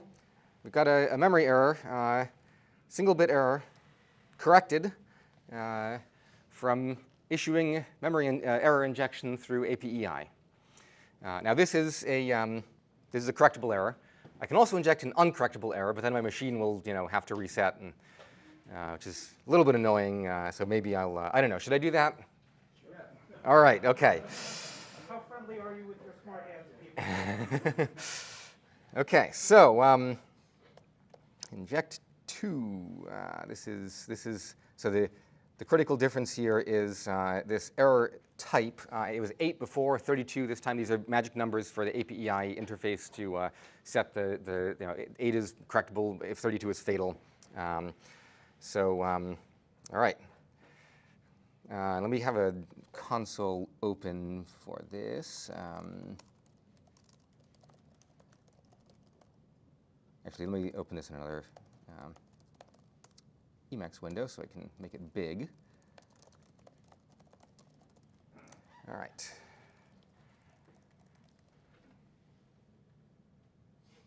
And of course, this isn't going to work now. wait. Okay.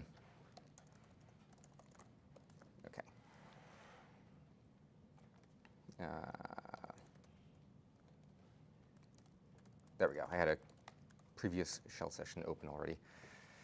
Okay, so let's get open. I know. Okay, not using shared SSH connections. I got a bunch of SSH connections open so it would all work, and then the connections died.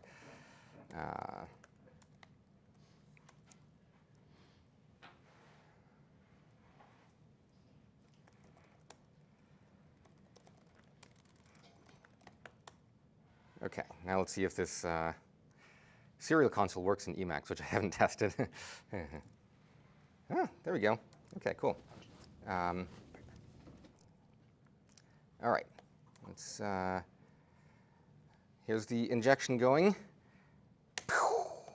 And let's look at the console. Oh, there we go. It just crashed. And it showed the error, and now it's dumping core. And it's going to dump core for a while. It's got the 100 gigs of RAM or so. It takes a few minutes to dump all the core. All right, so any questions? Did you say whether the condition user, whether it was a hard... Oh, wait, hold on. Can you wait for the microphone so the video audience can hear? So the condition that you originally proposed in here, was that, did you say whether that was a hard error or soft error? Oh, you mean the When you did the get status? the get status thing? Yeah. That was a hard error in the DRAM. Okay. This is come on. This so this error here. This was so. The DRM turned out to be bad. I was able to determine that by running the full extensive Lenovo diagnostic tests on my laptop for several days. Not just that, but I open up the laptop, take out one of the DRM modules, run the test on the other one. It takes like 24 hours to run the full tests, and then swap them. And one of those had persistent, had. I mean, I don't know if it was the same bit positions in the RAM, but they kept reporting errors in this diagnostic test. So that's why I sent the RAM back to the manufacturer and got a replacement, and that's the replacement is what I'm using now in this laptop right now, and I haven't seen anything like this since then. Thank you. Hey, interesting presentation, thanks. I'm curious if you looked at something like QEMU to maybe implement ability to inject those errors. You're wondering if QEMU supports APEI and error injection from the host? Yeah, but I have not looked into that, but that is a good idea, and that would make it more convenient to test some things, especially if you don't conveniently have access to hardware that does error injection, or you don't want to reboot your server that takes several minutes to come back up every time. yeah, and you obviously have more control how you inject it, so you're not constrained by whatever Yeah, so the constraint is, well, I guess with QEMU, you can, in principle, you could implement whatever kind of error reporting you want, but someone has to do the work to write up create the APEI tables and connect it to a device register that is emulated by the QEMU, and then if you did that, it would be ideal to just implement APEI as is and not implement any new interfaces for QEMU, because the interface is already there, APEI, and it's flexible enough that you can APEI supports expressing pretty much any error injection you might want to do. But a lot of hardware doesn't support all of the options. So with QEMU, you could add all the options you wanted. It's just a lot of work to do that. I don't know if anyone's done that yet. I hope they have, but if they haven't, then maybe that's a nice project to do. Oh yeah, anyway, some idea, good.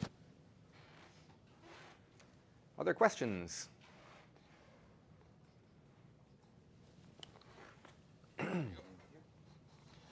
I'm wondering if it will be possible, or if you plan to make it possible to decide what to do on uncorrectable errors? Yes, that is other future work.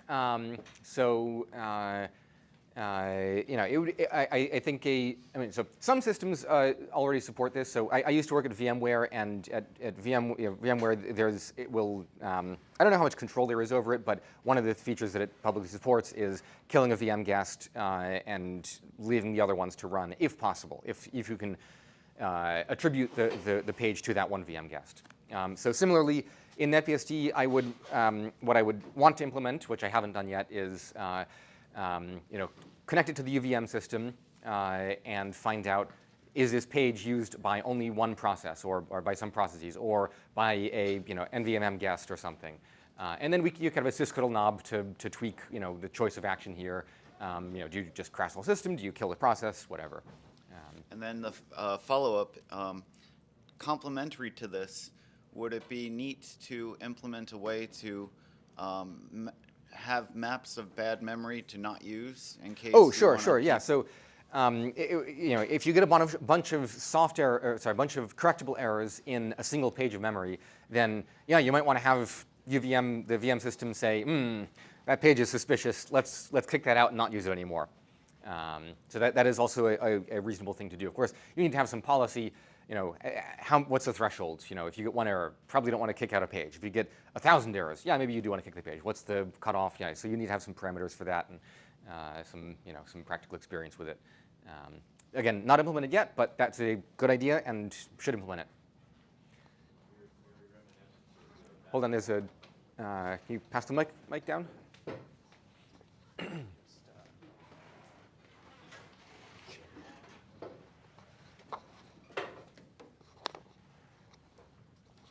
Very reminiscent of the bad block mapper that we had to use back in the day of old hard drives.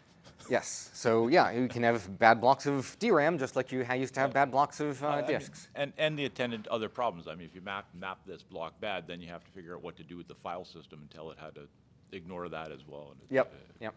Yeah. So for a single boot, it's very easy. You just store data structure in memory saying this page is bad.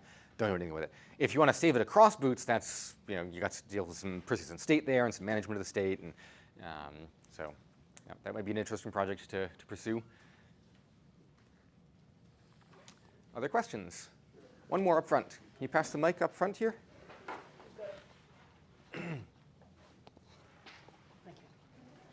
Okay, so I'm wondering if OpenBSD's weird memory randomization thing makes this better, worse, or harder to diagnose, or anything like that. You mean ASLR, KASLR? Yes, those letters that are yet more Address four-letter randomization in the kernel? Yeah. I mean, what it will do is, if you have a hard error, that is some particular page, some particular word of DRAM is persistently bad, without KASLR, you might get the same crash repeatedly. With KASLR, you get an exciting new crash every time. Or exciting new memory corruption, and just you commit the bad thing to Git or Mercurial or whatever every time. Or the document you upload is corrupted. It's a different one every time. So yeah, it's not going to help with detecting any errors, but it might make the symptoms more exciting.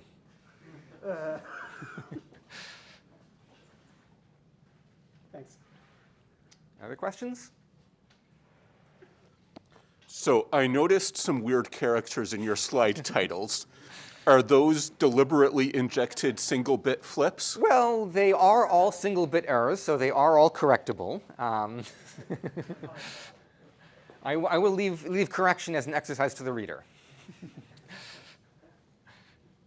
interesting how the brain automatically.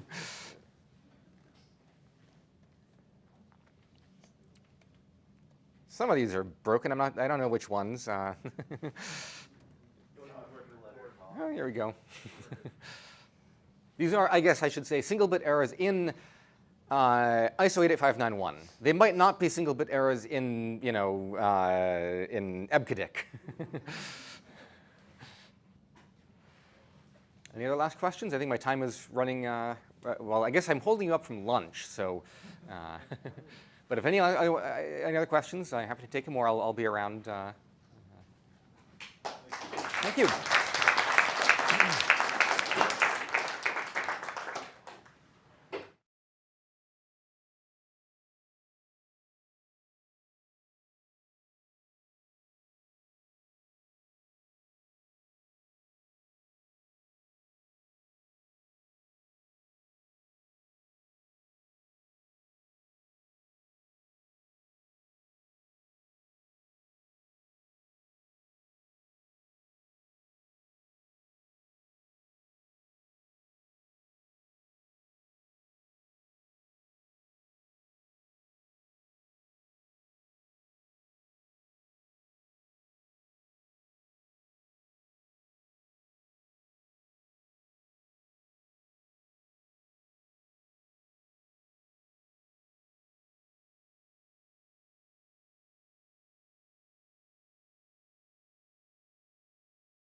Can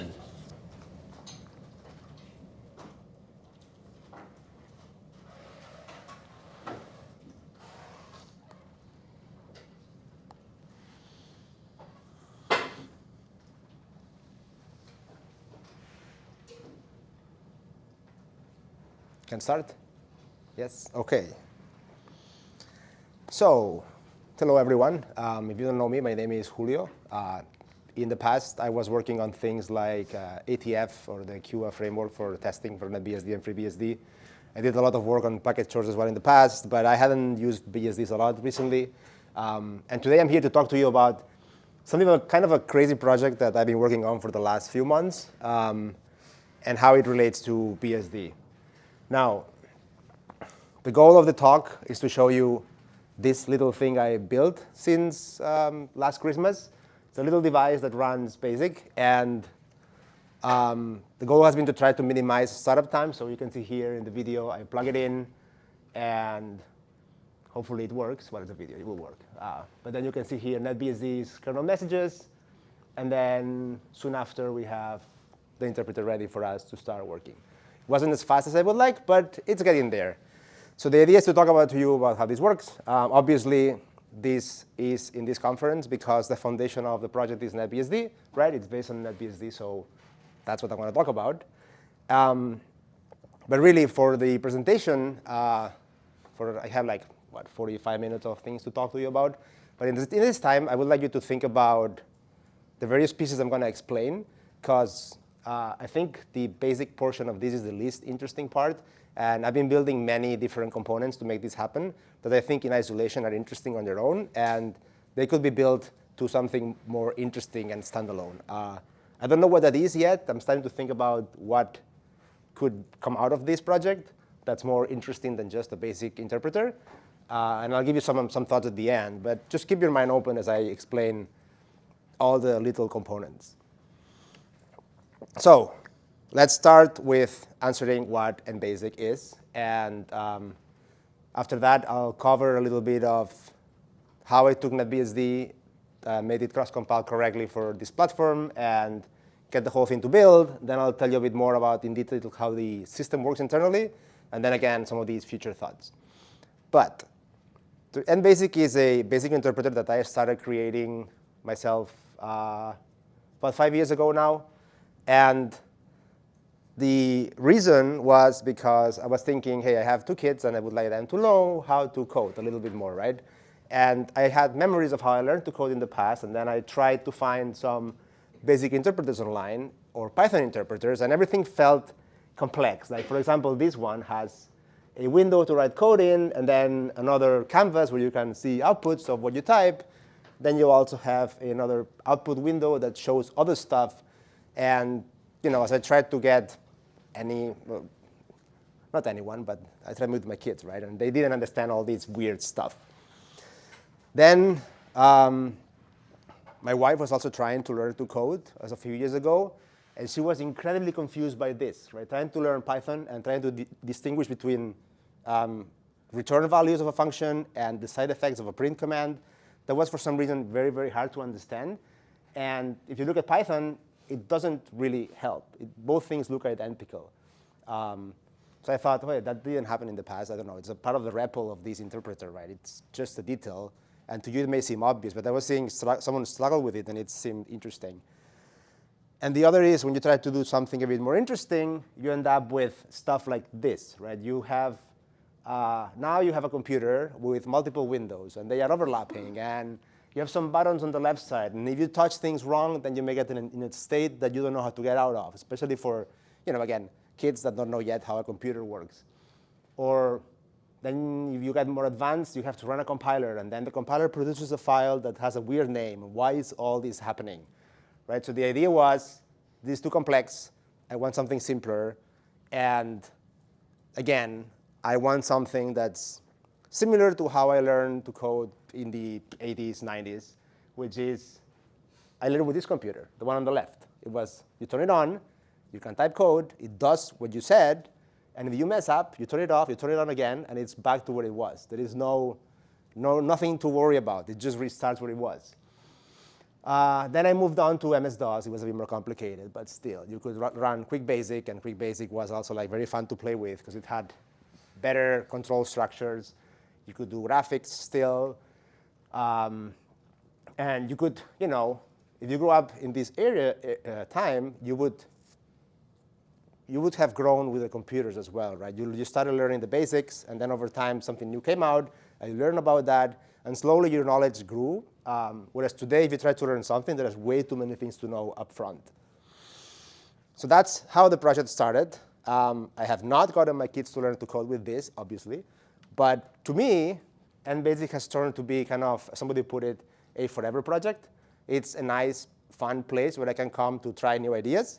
So, you know, after I wrote it, I started, hey, the kids have an iPad, and this thing should work in an iPad instead of my computer, so let's try to port it to the web. So I had to learn how to do WASM compilation from Rust, and how to integrate it with JavaScript, how to deal with async and all this stuff. So that was the first thing. I also practiced a lot of Rust, because this thing is written in this language, and I didn't have too much practice before. Then I got into like cloud services, because somebody suggested, hey, your thing should have cloud file sharing. So why not? I started and I implemented that thing. Then I got into the Raspberry Pi, and it's like, well, I have these pieces of hardware that I want to control, so let's try to understand how GPIO works, how to drive an LCD. So then I got to implement these features in the interpreter as well. And then let's try to use NetBSD again on this hardware for this project I'm going to talk to you about now. So I had to learn about device tree, because some things didn't work, and I had to figure those out. And most recently, I got into 3D printing, so I could actually make these things happen, right? And I had to learn, how does this work? How do I design a model? How do I control the printer? So again, it's a fun project for me, and I've been trying many new ideas. Again, I think some of the ideas behind the project are interesting on their own, more than just this retro programming environment. Now, how does this look like? Oh, well, like this. Yes? Well, I think one of the defining features of the interpreter, it's a bit hard to see with the lights, is that there is just one window, and you can have graphics in it, which I think I've tried to find Python and basic interpreters online that would let me render graphics, and all of them had what I showed you at the beginning, like 2 different windows. None of them has this overlapping single console that like we used to have in the past, and part of this is because this is hard to do. Like if you want to create just a terminal on the browser where you can type things and then render in a canvas separately, that's actually very easy. But if you want to make both work together, it turns out it's not as trivial. So I think this is one of the defining features of the NBasic interpreter. And part of why I think it's important is because this has the abstractions behind this thing have let me port the language to various platforms very easily. So this runs on the browser, but it runs equally on desktop, because I have ports for Windows, macOS, Linux, FreeBSD, whatever it is. And then now more recently, it works directly on the Raspberry Pi, leveraging the hardware directly pretty much. So now, if you want to know how the language looks like, well, if you have not seen BASIC before, there's some examples here, right? It is strongly typed. As you can see at the top, variables can have a type. BASIC didn't have Booleans, but I added them because why not? I don't try to be compatible with any specific BASIC language, as you will see later. But it has that. It has like more complex, you know, what do you call it? Conditional structures, like this select case on the left, and that comes from Quick Basic. It has various types of loops, and most recently it has like functions and subroutines, and it has recursion and local variables, blah, blah, blah. Now, this may look old because it's basic, but really, there is no need to scream when you write code. I write all keywords in uppercase because it's more stylistic and more looks like more old, but you can write in lowercase, and it doesn't look very different from a modern language. It's just, you know, control flow and function subroutines, and just you do stuff. So what can you do with this? Well, there is a gallery on the website that I put together recently, which has a bunch of the demos I have created over time to demonstrate new features. You can click on them. They will launch in the browser. You can interact with them. You can press escape, and then you will come out to a console where you can look at the code. But the neat thing is that all of these demos are a couple of hundred lines long each, They don't take a lot of code. So if you learn the basics, you can create very visual stuff very quickly, which are going to think, I believed, I didn't prove it though, that with kids, if they can type something and see the result immediately, it's much more easy for them to get rewarded for what they are learning. Whereas if you try to learn Python and do something on the console, it's harder. I think in these days, the star for kids is Scratch from MIT, and that environment for the web is really, really cool because you can do very interesting things in, with the mouse and very easily. It's really hard to compete with Scratch, and I cannot win that battle. So I'm not trying. And the last thing I want to say about the language is that I've been trying to keep the core as pure as possible, right? So it's Rust, so you have basically two components that are different crates. The core crate provides you the AST parser and the compiler for this language into bytecode and a VM to run the bytecode. The VM bytecode has no possible side effects by default. Like the code cannot escape the VM, not even print. Now, when you think about the language, and if you look at most languages online today, things like print are part of the core language, and they are always there. And if you want to have print, that means you need to connect your language to a console. And that's a side effect, and I didn't want that for the core part of the project. So I put a lot of effort into splitting that out into the standard library crate, which means it is really hard to implement BASIC like this. I didn't realize when I started, because I thought, I'm implementing a language parser, I will do an AST. But BASIC was never designed to be parsed into an AST, right? It was not how things worked in the past. So there are many weird things that came out of this, so that it's really hard to be compatible with what it was in the past. And I made it work, but don't expect it to be pure BASIC because it can't be. And that article at the bottom that I wrote kind of shows some of these surprises I found over time when trying to force this language into the AST idea. Now, this will come very handy later because you can use the core crate to implement DSLs for whatever you want. And it is not tiny, but it's a few hundred kilobytes when you compile in release mode. So it's not huge either compared to most things these days. All right, so that's about everything I wanted to tell you about BASIC. Now, we're going to get into taking this language and making it run on a little Raspberry Pi and trying to make it boot as fast as possible, right? So first of all, I had to choose a base OS. As you can imagine, it's not Linux because we're on a BSD conference, right? But I did look at Linux first because it has the best support for the Raspberry Pi. After all, the Raspberry Foundation is what they support. It has the best Rust ecosystem because that's what most developers use in Rust, right? And I found this thing called buildroot, which tries to automate the process of creating a disk image with Linux and a bunch of packages and let you do that, cross-compiling from your machine and stuff like that.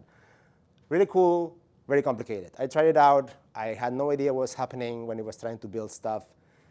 Obviously, I could have learned, but I wasn't interested really, so I didn't. But I did actually try to make a package for NBasic so I could test it out. I failed.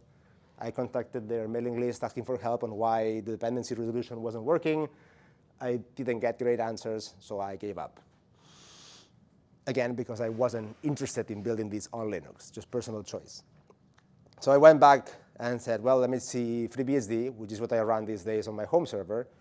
FreeBSD is great. It has very great developer tools. The kernel is very modern. It has many new features.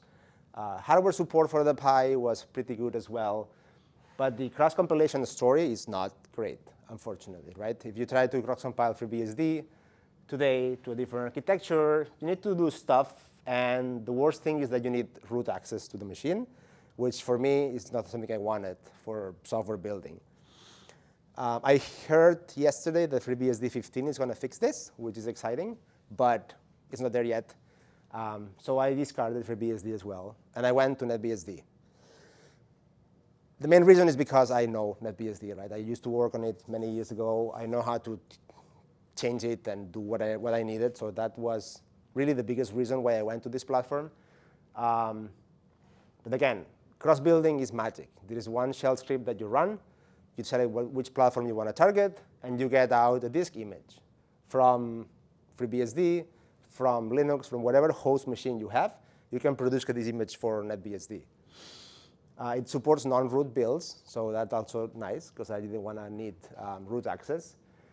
And I did have to check if it did work in my Raspberry Pi, which I already had. So I tried it out. It seemed to work. I'm surprised it didn't work very well, as we will see later. But it was good enough to get started. And as I was working on this, I found that the scripts to generate these images for different platforms were very simple to customize. So I could very quickly create a prototype of this idea. So here it is, the first time I booted the thing after taking the NetBSD installation, modifying the existing scripts to inject a binary I built for NBasic somehow. I don't remember how I did this. It was put together by hand. You can see the kernel booting, and then it's slow. It will go through user space at some point. There you go. And then it starts X, because again, NBasic needs graphics, so it needs something to render graphics on. And then after a while, finally we get to the interpreter. So very cool. I could prove that I could build this, but it was terrible. And again, the whole process of how to put together this first SD card image was very manual. I had to run manual commands. I think I built the binary for NBasic natively on the Pi, which took forever, and I had to copy it by hand. But it was a prototype. So then I figured, well, NetBSD is already running on a frame buffer, right, when it starts. And nobody uses like text mode anymore. All consoles are graphics based. And NetBSD is already rendering text on a console. Why can't I render graphics as well directly on the console? Why is it not a thing that's possible anytime today? It turns out it is possible, right? I looked at the WS Display manual page. And one of the first things I saw is that there is this ioctl, or ioctl, I don't know how to pronounce it. Ioctl is better? OK. I learned that. That's what I got corrected to yesterday. That's why I learned it, yes. So there you go. There is a ioctl that returns you the size of the frame buffer and the offset. So this is saying, please mmap me somewhere and start writing to it. So I did try that, and it worked. I could write a little program. You can see here a VM where I log into NetBSD in the text console. I run a little C program I wrote, and it rendered graphics immediately without X11. You can find everything in that article I wrote at the bottom. So with this, I proved I can do graphics now without X11, and it's fast enough, I think. Then, of course, people came telling me, no, you cannot do this. Don't be crazy. You cannot render graphics in the frame buffer. It's too slow, blah, blah, blah. But I had this computer. Well, not this one. It was very similar. I had the 386 DX40 in the 90s, which had the 1024 by 768 monitor. And this thing played games. And this thing ran Windows 3.11 in graphics mode. And it did fine without graphics acceleration, right? So why can't a Raspberry Pi with 4 cores running thousands times faster do the same thing with the frame buffer? Turns out it can, right? But when people tell you, no, the graphics are too complicated, I don't know. Obviously, it would be nicer if I had graphics acceleration and if I use Wayland or something, but that doesn't exist on NetBSD today for this platform, unfortunately. And yeah, it would be another excursion for another day. OK, so having proven that I could use graphics, then it's like I need to cross-build for ARM. As I said before, NetBSD is great for cross-building the base image itself. But to cross-build packages, that's a different story. And Rust doesn't make it easy because, well, sorry. Rust makes it easy, very easy, if the toolchain you have already has support for cross-compilation. But obviously, for NetBSD, nobody has set that up. So I could not cross-compile NetBSD's ARM binaries from my Linux machine, for example. So I could have gotten into that rat hole trying to figure out how to do cross-compilation with Rust, which would have been very interesting, but I didn't want to poke that yet. So instead, I went to QEMU. And I had to come up with very complicated mechanisms to set up a QEMU VM. There's many flags on the left side. And I had to figure out how to inject source code into the VM and how to extract the outputs from the VM. You could say use a network connection, sure, yes, but the problem is I'm trying to use the disk image that the NetBSD build produces out of the box, and that thing doesn't have network access by default, so you need first to configure network in some manner. And what I did in the end is like I have a couple of files that I expose as block devices to the VM, one for input, and use the tarball, exposes a raw block device, and another raw block device that will serve as the output. And then from inside the VM, we use tar to write to the block device, and then from outside, we can just unpack the tarball. Now, on the right side, what you have is an expect script, which talks to the VM through the console, the serial console, and just orchestrates the build. It unpacks the source code, it installs the Rust toolchain natively on NetBSD ARM64, and then it does the cargo build, and then just puts the binaries in whatever they need to be, and again, it uses star to extract them out.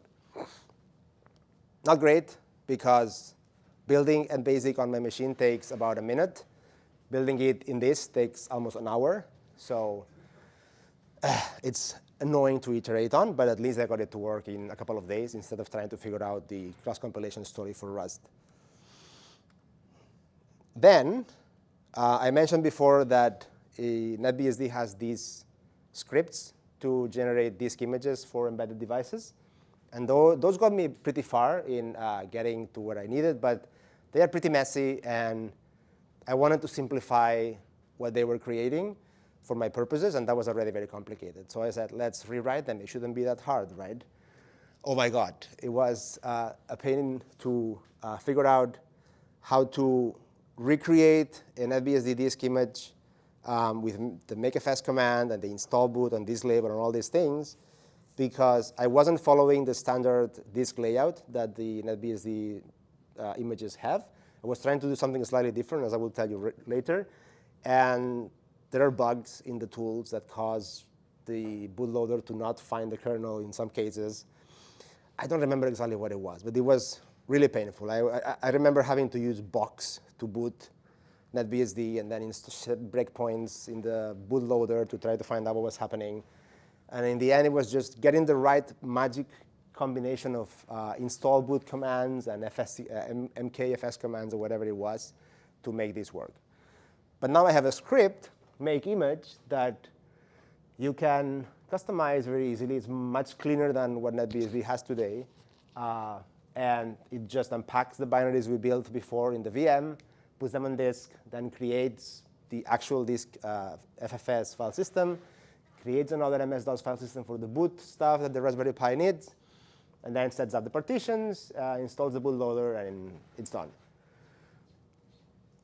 I will get into details on how this works, because creating a disk image with the NetBSD tooling takes seconds. Like, this thing runs like 3 or 4 seconds only due to the nature of how makefs works, and I found it very cool, but I don't have time. So the next thing was, OK, now I have a script to build binaries, and then I have NetBSD's build.sh to build a release, and I have, what else? The thing I just showed you to create the disk image. I had to put everything together. So obviously, makefiles are the way to do that, right? So I created a makefile that has a bunch of commands. You do make image, and then you run the whole process to come up with the final image. But then that thing internally is first creating NetBSD tools, which builds the NetBSD toolchain. It also does a NetBSD release to build the actual NetBSD verbatim binaries. And then it does the make binaries, which does the cross compilation, and then it does the make image at the end, which puts everything together. This took also a while to get it to work reliably, but this is the point where I can do make image from a fresh Linux or FreeBSD host, and it does everything for my target device. And I didn't mention this, but you may have seen it kind of like hinted in the previous slides, where I've been targeting only the Raspberry Pi, and I wanted only to support the Raspberry Pi because that's the only thing I had. But again, cross-building for that thing takes an hour, and running the emulator for ARM64 on my machine is very slow. So I got fed up with that process very quickly, and I implemented support for multiple target architectures in my scripts. So now I can target both AMD64 and ARM. And at the bottom here, you can see the machine-specific code on both cases is like very limited. On the left side, I have 400 lines of code for the ARM side of things, more than half of which are just the kernel configuration file, which I will talk about in a minute. And for AMD64, it's like 70 lines of like the specific install boot command that you have to run, or the specific partitioning scheme you have to set up, and things like that. OK. So with all of this, we have now a way to do make image, and we take some pretty much arbitrary Rust code. We package it with NetBSD, and we get a bootable thing. Now, how does that work internally? So the first thing I didn't have to figure out, but I wanted to tweak a little bit, and that's where I got into all these problems with the partitioning scheme, was the disk layout for my final image. One thing I really wanted to support is I wanted to allow you to write the disk image from Windows or Mac OS, and then be able to look at the configuration of that image right from Windows or Mac OS. So I wanted you to be able to access configuration files, and if you ever use the little device to write a program, I wanted you to be able to back it up from a machine that has Windows or Mac OS, because that's what most people would have anyway. So that means I needed a fat partition, not just for booting the Raspberry, but also to store configuration and user files. And then I put it at the beginning of the drive. Then there is the usual NetBSD FFS file system, which is 320 megabytes. That's the smallest I can make it today with the standard NetBSD installation. I would like to make it even smaller, but I haven't gotten there yet. And then there is a bunch of unallocated space. By default, when NetBSD boots the first time, it will try to grow the partition to fit the whole SSD, the SD card. I disable that because I don't need the space, and then the first boot goes faster. You don't have to wait for it to do the resizing. Interesting things here is I had to get disk wedges and names to work for FSTab to, like the first two lines in the FSTab say nbox/a and nbox/e. That didn't work by default on the ARM platform for whatever reason, I don't remember. But some kernel options you can tune. And I had to get the devices mounted by name, so the same image could work on QEMU and on the real hardware. That was an easy way to do it, and it's nicer to use names. Then you can see the boot home mounted on home. So again, I wanted the user data to be stored on the FAT partition, which is by default mounted on boot. But the interpreter is running as non-root, and FAT does not support multiple users. So I had to remap the home directory that was mounted on the FAT partition into a place where the interpreter could write to it. So then there is this UMAP virtual file system on NetBSD, which lets you translate, I have this directory, remount it here, and change users and groups in this manner. So you can configure it, and then now I have a writable/home where the interpreter can write things to. And then I also mounted a bunch of things as tempfs, so that you can minimize the writes that go into the SD card. Ideally, I would like to get to a point where the SD card is completely read-only, so you kind of mess it up. And so when you disconnect power, you don't lose. You're sure you're not going to get into a bad state. But I haven't gotten there yet. But I think most of the design is already almost there. Then we head to the kernel. For the kernel, I had to do a few things. First, I wanted, again, to minimize startup latency. One of the obvious things I could do was to trim its size. Like the standard generic 64 kernel takes 18 megabytes. And that's visibly slow to load. Part of the reason is that the SD cards I have are old and very slow. So if I bought a new one, which are very cheap, I would fix the problem. But it's waste, right? I redefined the kernel configuration to be as small as possible for my devices, and I got it from 18 megabytes to 6 megabytes. That made a visible difference in boot times. Then I wanted to minimize console noise, so I used the quiet boot or silent boot.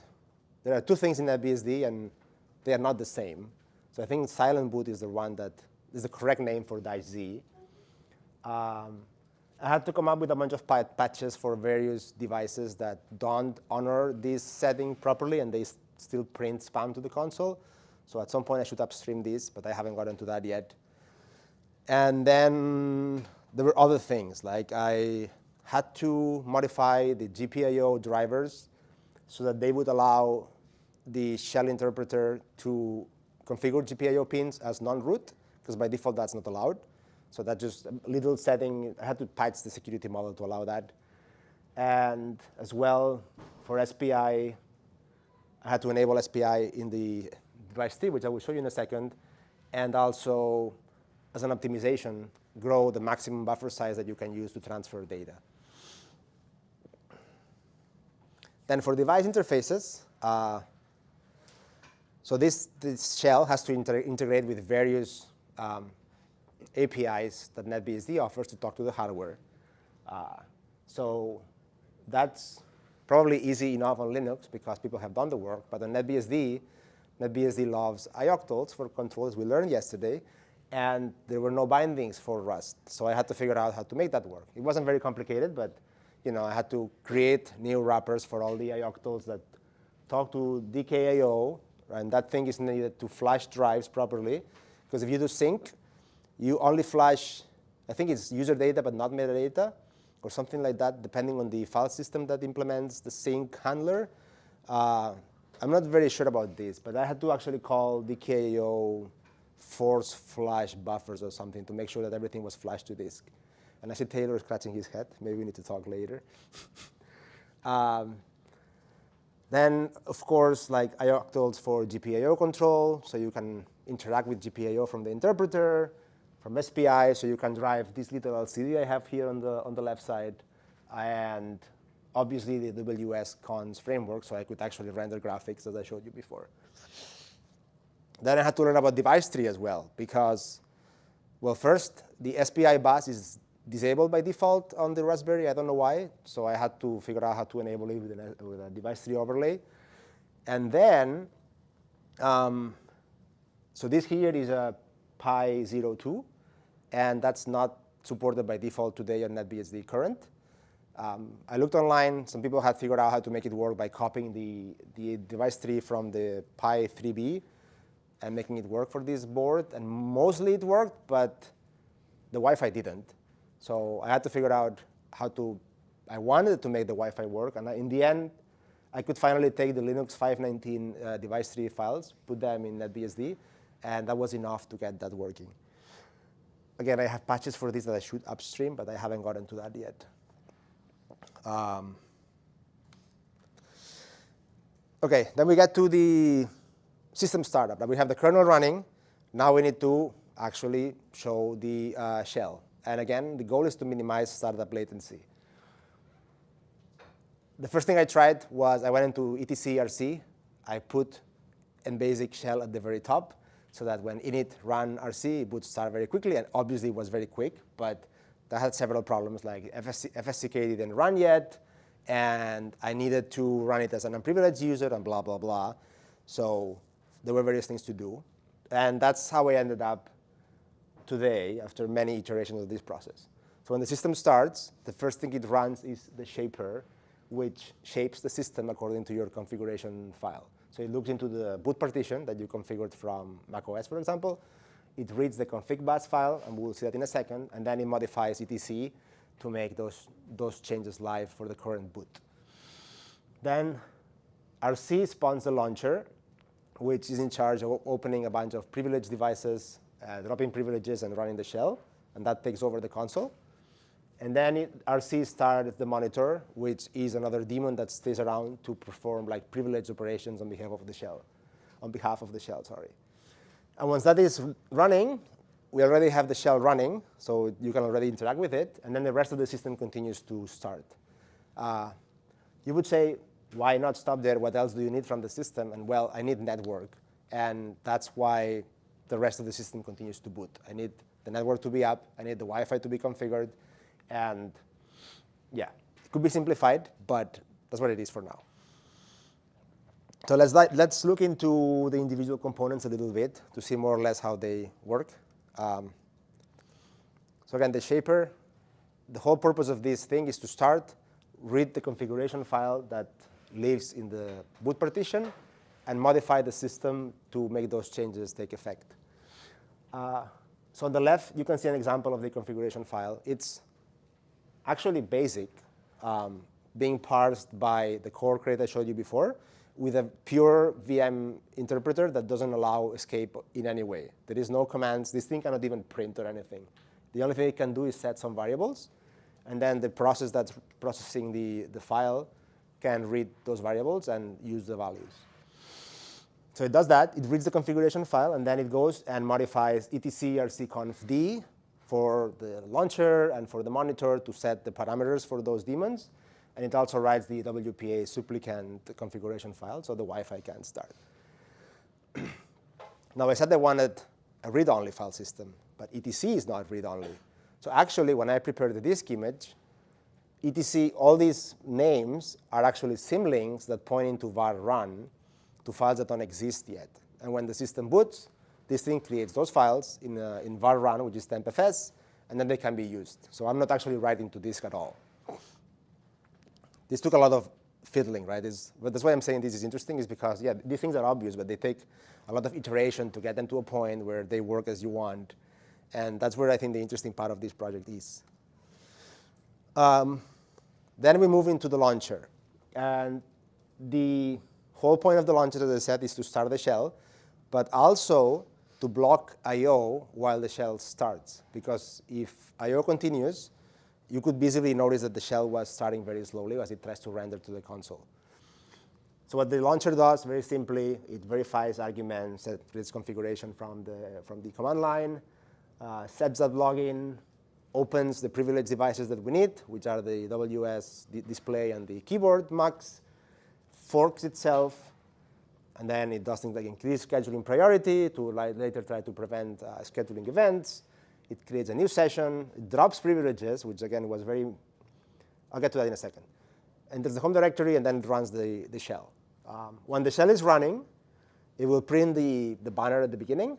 It will print any errors that the shaper recorded if it found any syntax errors in the configuration file, because you don't want to stop the boot process if there is any mistakes, right? So it saves the errors somewhere else where you can actually fetch them later and read them.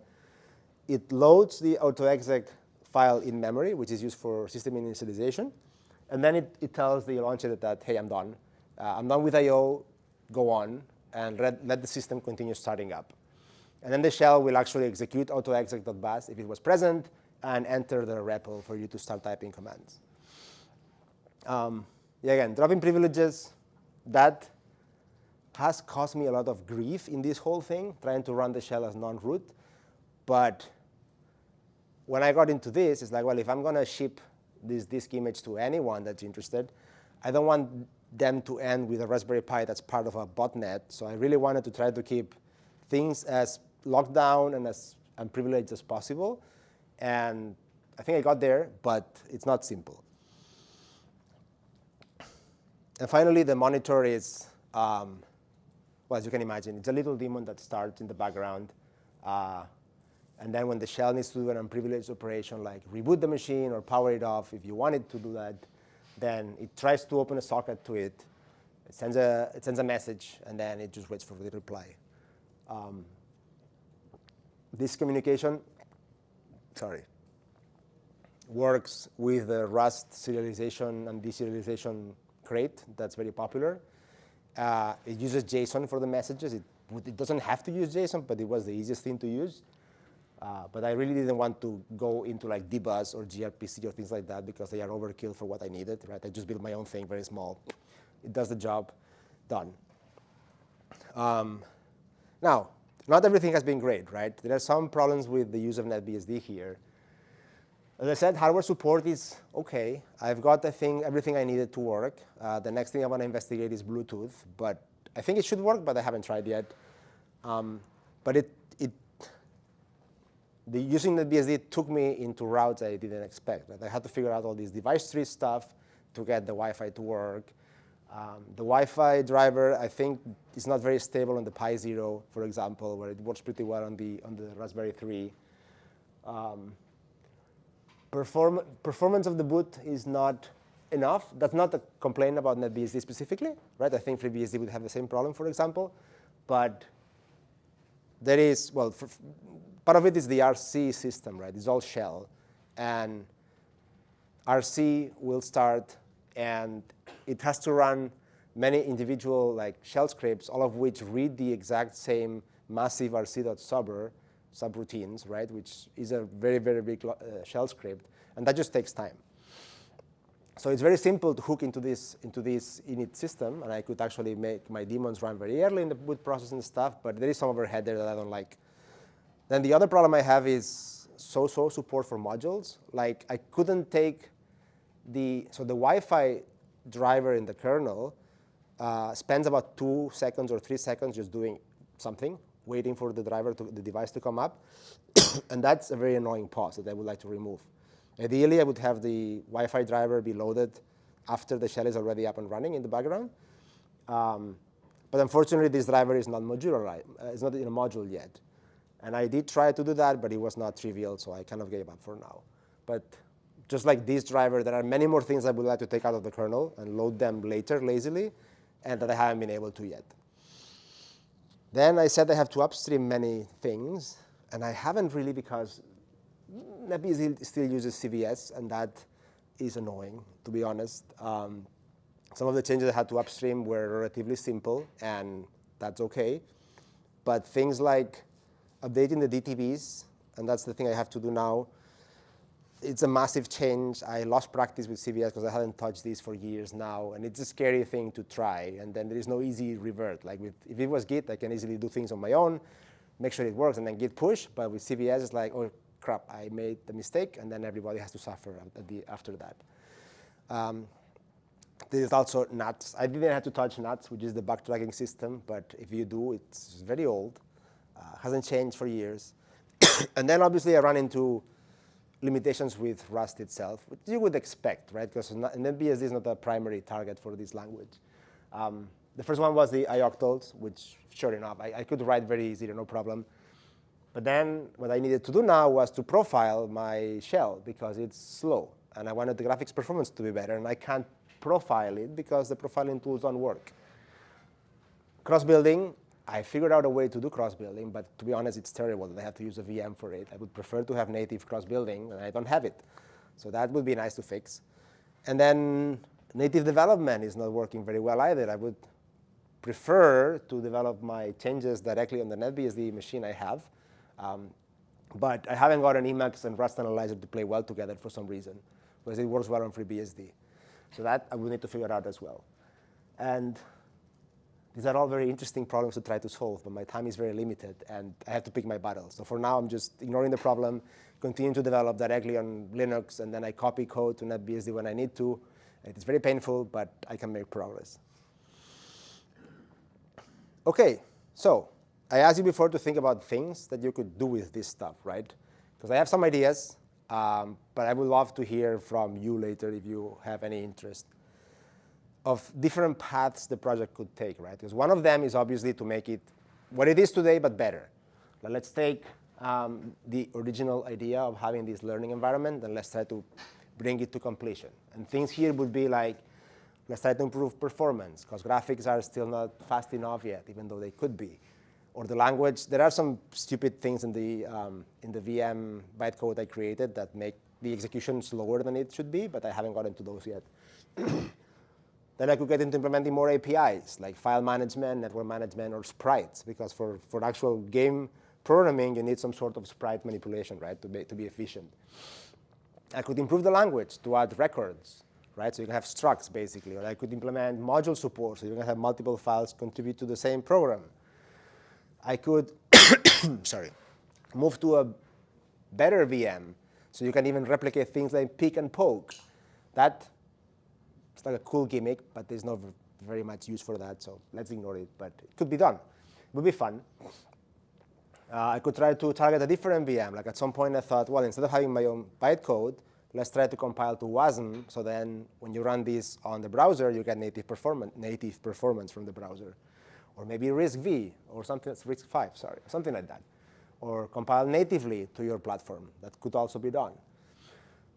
Maybe as somebody asked me recently, like, have you tried to approach any schools or educators to see if they actually would like to do this? It's like, I could. I doubt the answer would be yes. But actually, I learned last week that someone has created a, well, they are teaching game programming, and they are using NBasic in one of their first lessons. So maybe it could work for those environments. An alternative path is like, what if there was no BASIC, right? Again, I think BASIC is hurting this project a bit because when people see the word BASIC, they think, oh, it's an old language, it's legacy. Why would anyone want to learn such an old thing? Well, it doesn't have to be. You could imagine the exact same project I showed you now, but with a different language on top, and that wouldn't be too hard to do. What if it was a Lisp machine? I don't know Lisp much, but people seem to like it, although it's also old, but could be done. What if it was Lua instead of BASIC? That would be more modern. You could actually learn more modern programming concepts like that. Or what if it was a new brand new language with its own name? It wouldn't help much, but at least it wouldn't have the old stigma, right? Because it would be a new thing. So these are all also different paths this project could take to get you something more modern. Or what if the really cool thing behind all of this is the whole automation that lets you take a Rust program or a script, and it doesn't have to be BASIC, it can be any Rust program, make it use some specific APIs for graphics access, and then have it compile for, again, for a packaged disk image that you can deploy to your embedded device or the browser or a desktop application. For this, I've been imagining, it would be nice. I said before that RC is slow to start, and I really thought, well, I could replace init, create my own thing, create something that is fully in Rust to get a full Rust userland, and start with native binaries from the beginning. So the kernel starts a custom init that knows how to start services in parallel and starts the shell and then the network, and that's it. The idea here that I had was I just need to reuse the BSD kernel and libc, and pretty much that's it. So if I did that, then I also thought, well, it would be nice. Maybe you don't agree because Bazel is Java, but it has been, I've been a Bazel developer for a while as well, and I use it for work, and I think it's a good build system.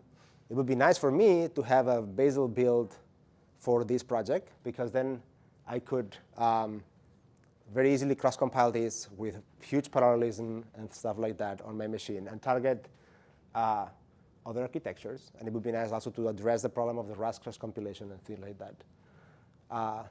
When I mentioned Bazel here, specifically is because I was watching this project build yesterday on my 72-core host.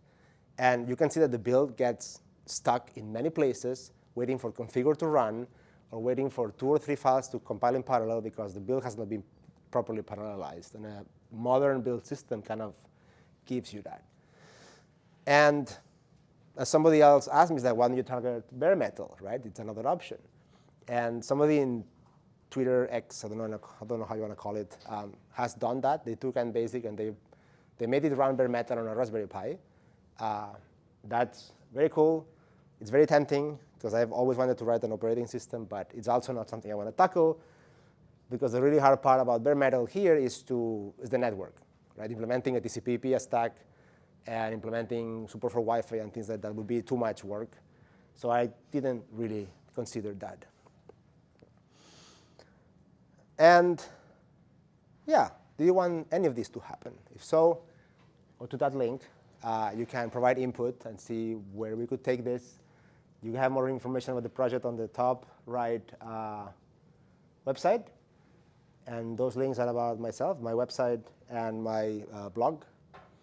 And if you are curious, you can come and see how this works. So I have the ones I built. Happy to show them around and make them run.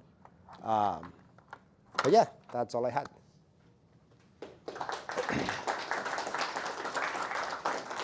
Thank you.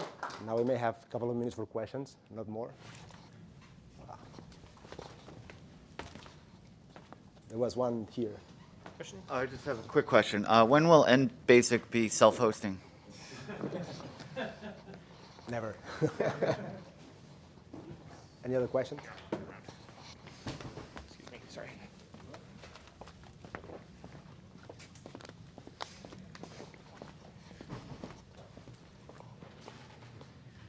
When you were talking about the VM and having to configure the network, did you? I don't know if you've had reason to encounter something called Cloud Init. No.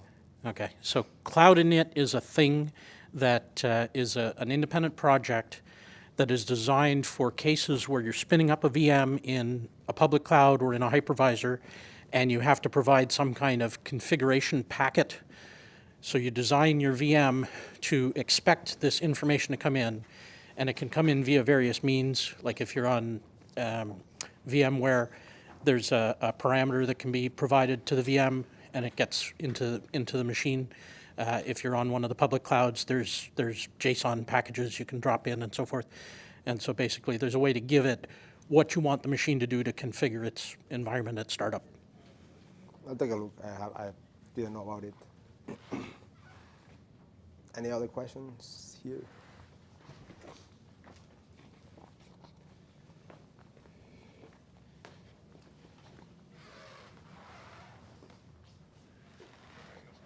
All right, this is, I'm afraid, more of a comment than a question. Okay. But perhaps an answer to a question you had, well, not so much a question, but in any case, first, we're going to move off CVS probably this year.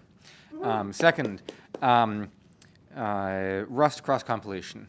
I have patches to make that happen in package source. Nice. I have not tested it on cross-compiling from a Linux system to an NetBSD system, but some of the infrastructure is in place for that to work.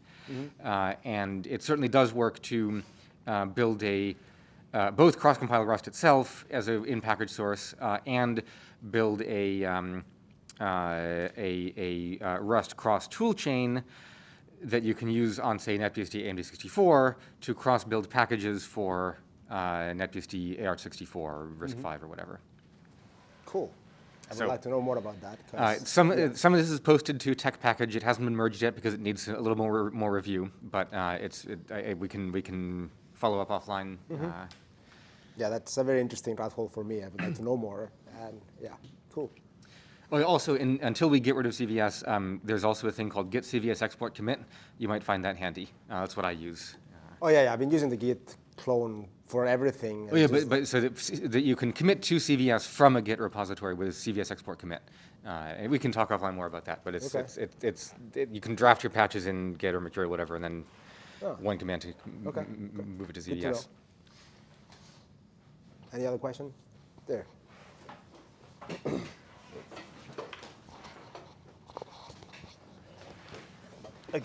Again, more of a comment. When I was doing some early toying with NetBSD on RISC-V, it turns out there's if you go and do your own user space, you can actually embed a root partition into the kernel as a RAM drive, and then you'd have that immutable USB disk that you're looking for. So, Yeah, could be. if you go that route. Yeah, I still need the thing is that people can still save files from the interpreter, right? So they need to be Right. saved somewhere. Yeah. But yeah. I've seen But that. also, right, and where you are right now, it still makes sense to have the full normal root partition in user space. Yeah, if I could mount it read-only, it would be good enough, I think. Because Yeah. then, there's no need for FSCK at the start or anything. Anything else? I guess that's it. You're free for the next one. Thanks.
Okay, I think it's, let's start the talk then. So my name is Wei Zhang Li. I am a PhD student at the University of Cambridge. And in the past year, I did some work to improve the KSAN in FreeBSD. So I'll start by explaining what memory safety bugs are, which is very related to what KSAN is supposed to detect. So memory safety concerns like accessing memory that is valid. So we say that a memory safety bug occurs if a program tries to access memory that is not meant to be accessed at that time or at that space. So we can think of two main types of memory bugs. The first one, I'm sure you've heard of it.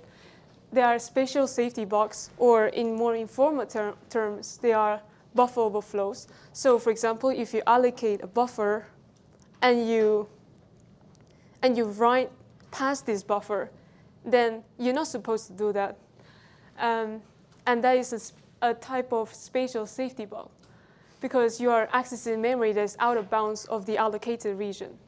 And then there are also temporal safety bugs, and I'm also sure you've heard of it. And an informal term of it is use after free. So for example, if you allocate memory and then you free it, you're not supposed to access that memory after you free it to the allocator, because the allocator may use that for other purposes, right? So basically, you're accessing memory that has been deallocated. And so the aim of a sanitizer is to detect such bugs, because if you're overflowing a buffer, it may not immediately crash the program. You want to, in this case, you want it to crash because you want to test your program to make sure your program is bug-free. So if you crash and it doesn't, like the bug isn't silent, then you can find it and fix it before the code goes to production. So there is a mainstream way to sanitize it. There's a mainstream tool to do sanitization, and that's ASAN, the address sanitizer. It basically adds the compiler adds some memory checks before memory access. So you're, for example, accessing reading or writing to memory. The compiler will insert a memory check to check whether this memory is valid or not. If it's not valid, it will report an error. And how does the compiler, like how does ASAN know whether this memory is valid or not? So at the start of the program, ASAN sets up a shadow memory mapping. So it's like a bit map. And each byte will map to 8 bytes of application memory. So every time you access memory, it will map that to this shadow memory and check whether it's 0 or a poison code. And you can see in this screenshot that 0 bytes, this is the shadow memory bitmap. You can see that the valid bytes are just zeros, and the red bytes are non-zeros. They actually are poison codes. So whenever you do this memory check, it will check whether it's poison or not, and it will check the legend of the poison code. And it will tell you, hey, this poison code means that you're accessing memory that is out of bounds, or you're accessing memory that is already freed. So of course, we need to set that up. Like, we need to paint the poison in the shadow memory bitmap. What does ASAN do? So we have to consider global stacks and heap variables. The compiler can add red zones around globals because the compiler knows the globals at compile time, and the stack variables. And the memory allocator also must insert red zones, like those red bytes around heap allocations. And what these red zones are is, just as shown in this screenshot, basically padding.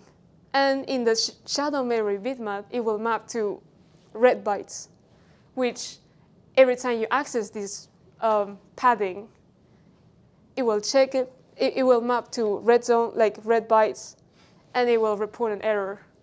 And that's how an overflowing buffer A in this example, for example, it will cause an ASAN fault, which just terminates the program. And if you're fuzzing, it will tell you, hey, this is a bug. So what about temporal safety memories? Temporal safety memory bugs. Whenever you free a heap buffer, so you allocate something and you free it, the heap memory allocator will paint the shadow bits of the heap buffer, the heap allocation, with red bytes. Basically, by painting with red bytes, I mean poisoning. And I will use this concept of poisoning in the following slides. So this talk is about kernel address sanitizer. So why do we need a KSAN option in the kernel? That's because we also, in order to paint like the poison codes around kernel heap allocations, we need to add these poisoning functions. We need to insert poisoning routines in allocation and deallocation functions of the kernel allocator, and the compiler cannot tell that. And that's why we need to include that in the kernel. So overall, in FreeBSD, we use KSAN mark to poison and unpoison memory ranges. And these are the poison codes in FreeBSD, basically some arbitrary bytes. And we first build the kernel with KSAN option set. There's a generic KSAN kernel config for that too. And we noticed that there is an issue in FreeBSD KSAN that might make it harder to detect temporal safety bugs, which are use after freeze. So why does it happen?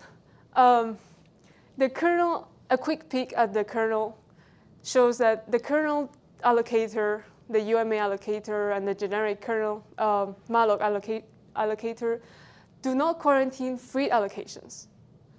So when you allocate, for example, chunk A, you free it, and you allocate another chunk.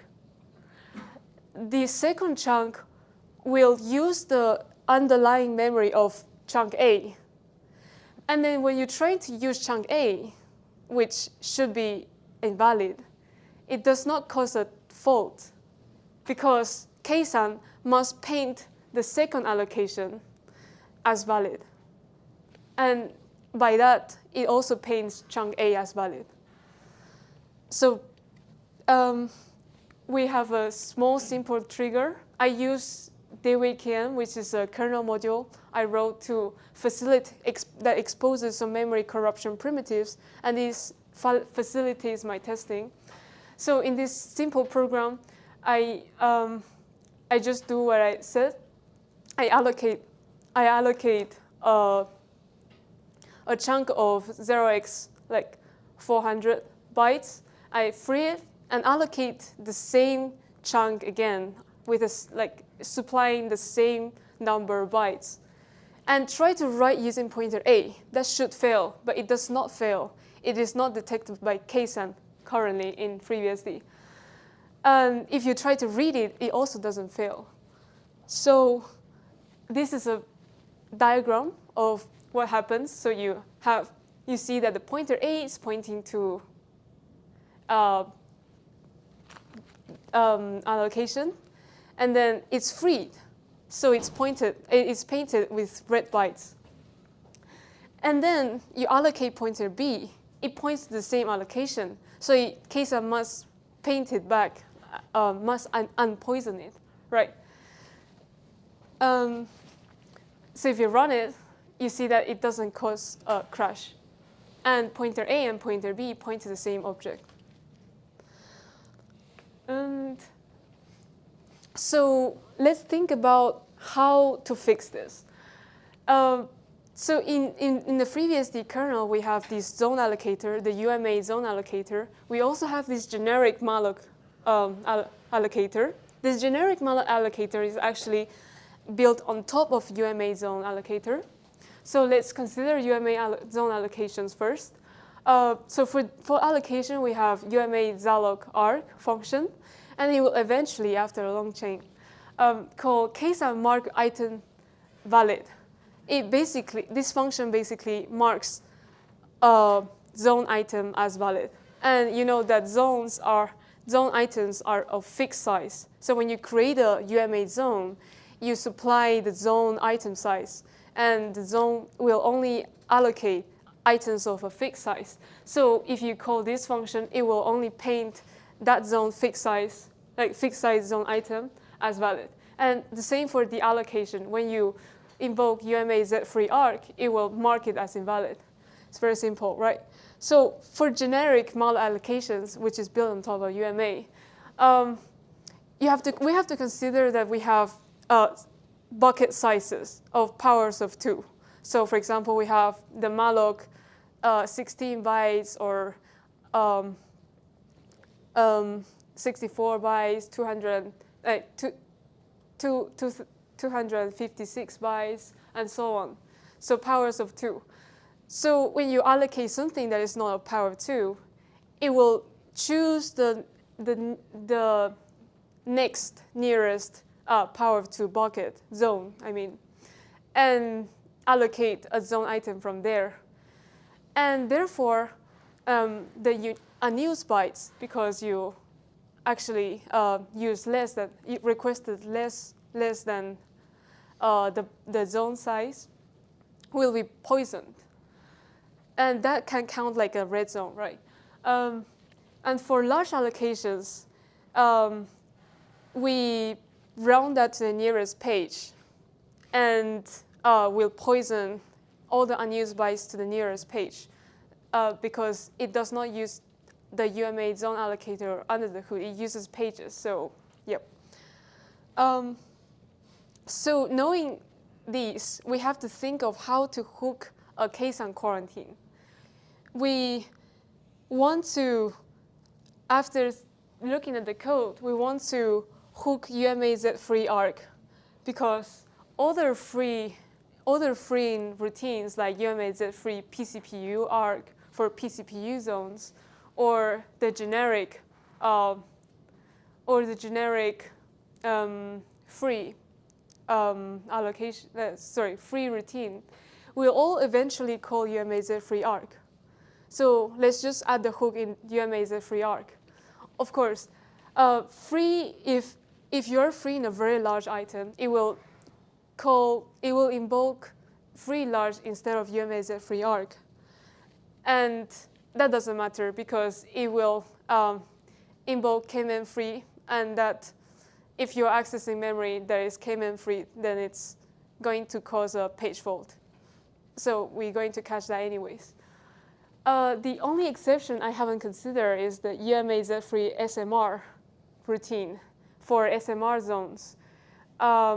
These are safe memory reclamation zones, and very few zones have that flag set, and it's a bit convoluted to add quarantining there, so I won't consider that for this talk. And we have to think of what do we do in the hook? My idea is to use transparent exchange strategy. This is Chinese. It's 偷天换日. Basically, just you take something and you exchange it, and others don't know about that. So it's as transparent as possible in order not to disrupt the UMA, how the UMA zones work. And that's very similar to the XNU kernel classic case and design. So the idea is to hijack the item to be freed and exchange it with an item which is released from the quarantine. We also have to consider, what if the quarantine doesn't release anything? Because we cannot put the first item in the quarantine and take the first item of the quarantine. That effectively does nothing, right? So we have to consider the case where the quarantine releases nothing. Then that's actually very simple. We just return. We just don't free anything, right? In this diagram, I show it hopefully more clearly. So this is the function. This box represents the function. And you see that the function takes arguments zone, item, and data. And it will, inside this function, there's this hook. You pass on these function arguments, and this case and quarantine put routine that decides whether it wants to release another set of function arguments. It can be null, it can be not null. And you will essentially just continue UMAZ free arg using replace arguments. So a quick peek at the quarantine. So the quarantine is also very simple. It's a pCPU tail queue of quarantine items. Each quarantine item represents a set of function arguments. And when does the quarantine release an item? So I have two macros, case and quarantine max size and case and quarantine entries. And whether when it hits a certain memory size that's quarantine or hits a certain number of entries, it will release the oldest item. So let's see that in practice. You have to turn on case and quarantine, but you also have to turn on KSAN. You can see using the same POC that I showed before, you see that it crashes. There's a panic ASAN invalid access. You can see that pointer A and pointer B have different addresses. And pointer A is accessed. You see that the panic message says that 8-byte write at pointer A, right? So that's how we catch use after free use of pointer A. And more issues. This issue is about spatial safety memory detection, basically a buffer overflow. So as I said before, you mark zone items are of fixed size, and you mark that zone item as valid or invalid. But the UMA zones are not designed to have any padding in between zone items. As you can see here, if you overflow from object 1 to object 2 inside the same zone, it will not raise a fault because object 2 can be allocated to another element, another allocation. So again, we use a POC. We just allocate items in a zone. And we trigger a linear buffer overflow from pointer A to allocation 2. And you can see that pointer A plus allocation, like plus the size of a zone, is equal to allocation 2. So you're writing using pointer A to allocation 2. It doesn't catch a fault. It doesn't cause a fault. So it's not detected. And also nonlinear overflows, like you're writing in the middle of another element, which is not exactly adjacent to pointer A. It also doesn't catch a fault. So this is very easy. We just add red zone padding, right? But where do we have to do this? Because zone items they have a fixed size. So you have to do this at the moment you create the zones. This is slightly tricky because I'm not going to dive into the internals of UMA zones, but you have kicks. Like you can have zones that have shared kicks, like secondary zones. You could have cached zones. And what do you want? Like kicks, they track a size. They also track a real size. Zones also track a size. Where do you want to change the size? Is it in the cake or is it in the zone? What I did was to change the size, the real size of an item of a cake. And the zone will inherit the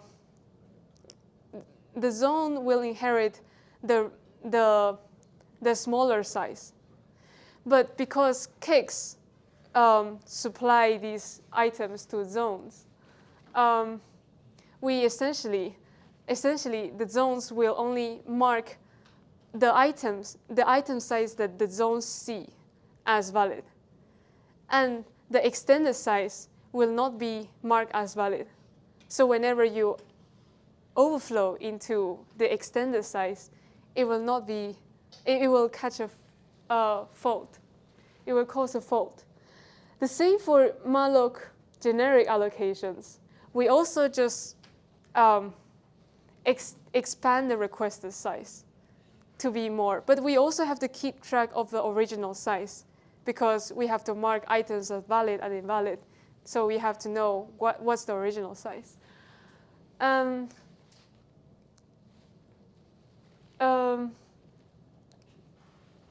There's also a concern, and that's the padding size. Here we have to strike a balance, since adding red zone padding will definitely catch linear overflows, but it does not mean that it will catch all nonlinear overflows. You could try to use this pointer to access way farther from this pointer, jumping the red zones. And so we have to think of a policy to add these paddings. What I do here is to define a function called optimal red zone size, and I make it dynamically sized based on the object size. This is very similar to what Linux does. So the idea here is, the hypothesis here is that if you have a big allocation, then it's more probable that you overflow even more. But if you have a smaller allocation, it's less probable that you overflow like a lot, like double the size, for example. More than double the size. That is, of course, not 100% true, but we have to strike a balance. So the current approach is also very hackish. It's not well tested for performance because I was doing fuzzing work and I didn't consider much performance in mind. And let's see that in action. The same with case and quarantine. I define a kernel option called case and UMA red zones. And we test the same POC trigger again. You can see that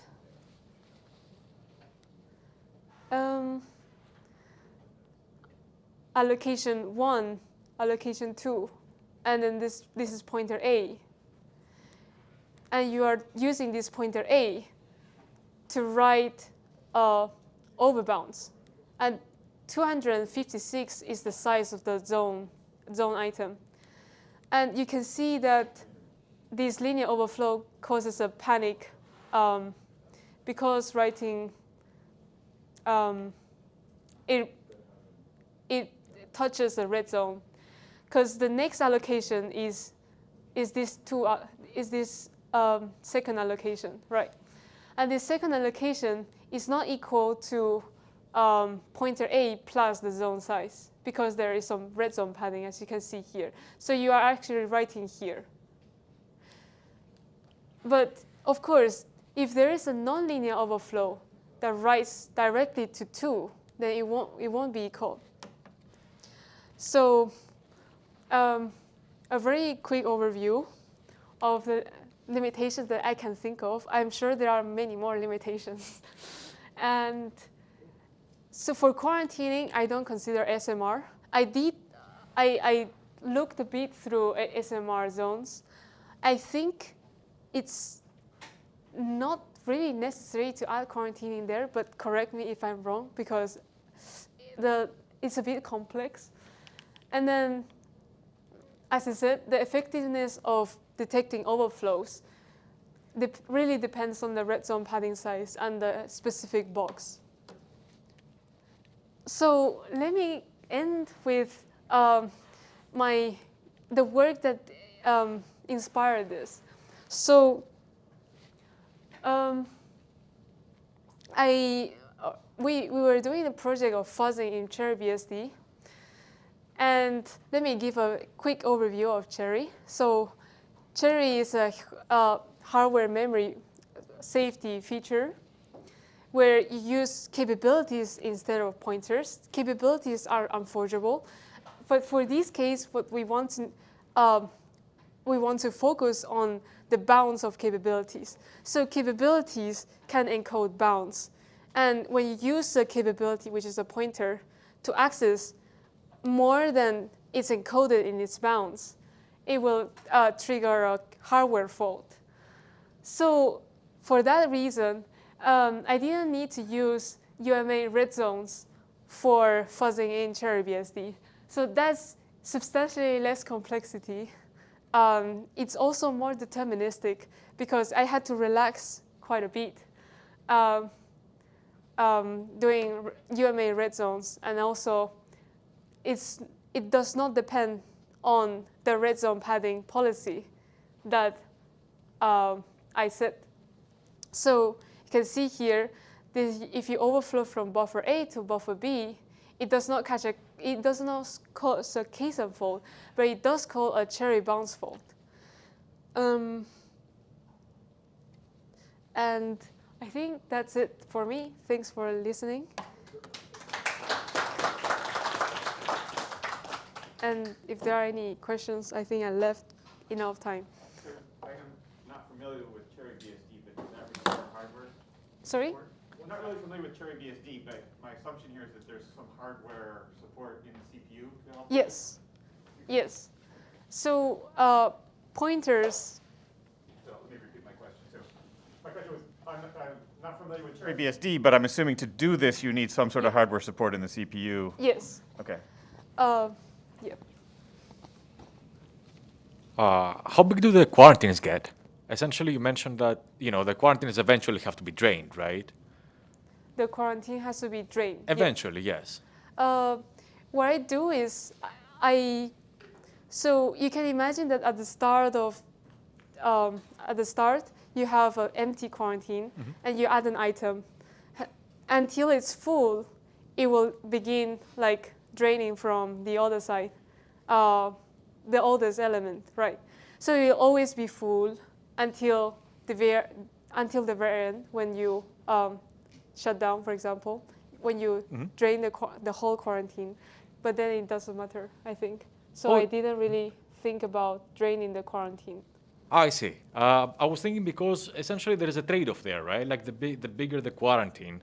Sorry? The bigger the quarantine, the longer Yes. the time Yes. that an allocation is Yes. essentially like blocklisted from being used. Yes. But after it gets drained, then it's fair game again. So Yes. there might be like a size for which like most temporal violations, temporal access violations are caught by a certain quarantine size, and after Yes. that we can safely drain. Yes. So essentially, I have these two macros to determine the size of the quarantine. You don't want it to be too big because you're going to cause it's going to have too much memory. And you also, like in practice for fuzzing, for example, you don't actually need a super large quarantine because most dangling pointers will be used not too later. And the quarantine is usually conservatively big enough to catch all use after freeze. How big is that? Out of curiosity, how big is that? I remember on the top of my head, it's like 0x4000 entries. Okay. But I also have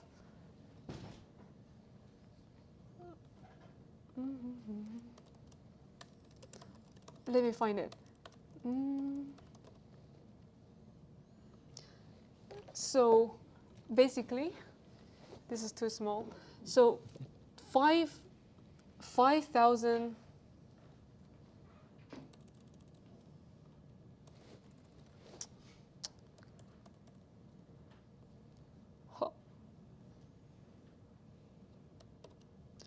So 5,000 entries, or if you hit this memory, this size of memory, which is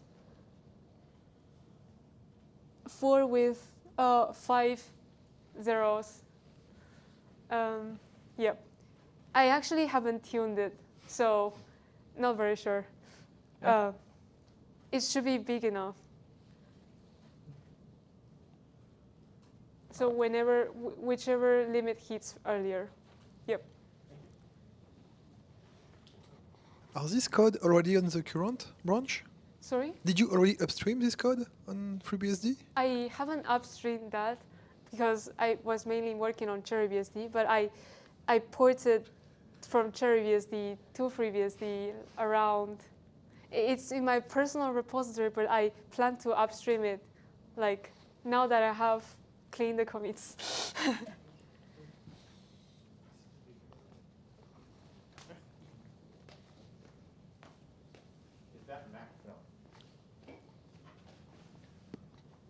I'm sorry if I missed, but a question: how red zone access is detected when it's part of a page, even a few bytes? Is all memory marked as unavailable, or how do you detect read accesses to red zones? How do we read accesses to results? Like how panics are triggered when you access something that's not allowed? Sorry, can you repeat the question again? Sorry. How panics are triggered when unavailable memory is accessed? So I said at the start of the presentation that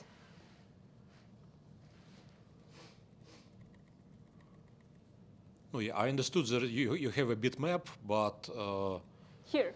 So I didn't go in depth into how ASAN works, but basically you have to instrument your program. ASAN is in LLVM, and there's a instrumentation pass in the compiler where it will it will add a check before every memory access. Like for every load or store, it will add a check, which is this if function. We will firstly translate this address that you are going to access to the shadow bitmap address, and then jump into a function that checks whether this address, like this bitmap, is poisoned. And if it's poisoned, it will report, which is triggering a fault.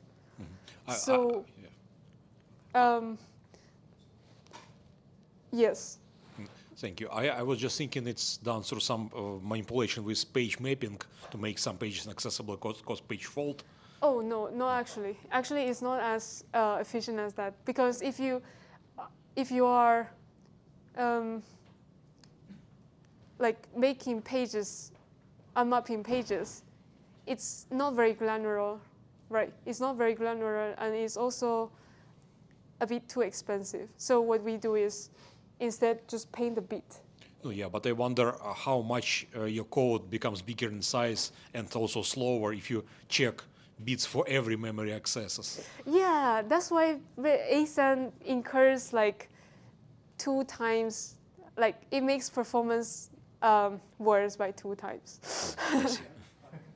It's very slow, and it needs a lot of memory. But actually, with hardware features, we can optimize ASAN to make it go faster. But also, my idea is that if you are using you're not going to use ASAN for production anyways. You're only using that for in-house testing, right?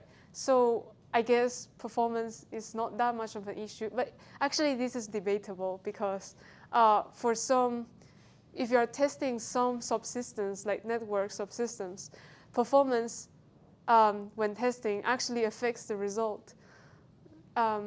So yeah, it's debatable. That's a good question. Thank you.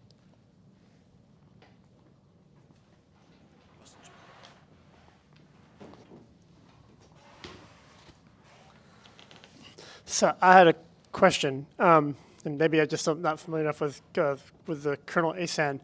You talked about poisoning the bytes at the tail end of an allocation inside of UMA, but I don't. But from at least the picture, it didn't look like you were poisoning bytes at the start of an allocation. Like when you had if you were allocating like 200 bytes and it rounded up to the 256 byte bucket size for UMA. Yes. It looked like you painted the last 56 bytes, but not anything at the front. Is that true? So that if you underflow off the front, you might not catch that? Yes, that is a good catch. That's also actually one limitation of this approach. Either for zone allocation or for generic allocations, I actually just extend the size, and it will only have right red zones. It will not have left red zones. So for UMA zone allocations, for example, the allocations, the first allocation, the first zone item will not have, you can actually just underflow it. But other items will also have a left red zone because of the previous allocation. But Okay. it won't have yeah. And also the last zone allocation won't have a right red zone. And that's why I think it's, adding UMA red zones is kind of complex because I didn't want to change too much the UMA zone allocator. I wanted it to be as seamless as possible. And if you want to actually detect more, it's not very possible without adding more disruption. I think for the large, like malloc large case, I think you could get by with allocating a page in the front to get a left zone, and it would be okay to not break things. But I suspect for many of the smaller sub-page that go through UMA, many consumers expect that when they call malloc or something, they expect certain things about the alignment that if you tried to shift into a left zone, it would break. So I think you're probably, you've done the best that you can do. Yeah, there were a lot of issues.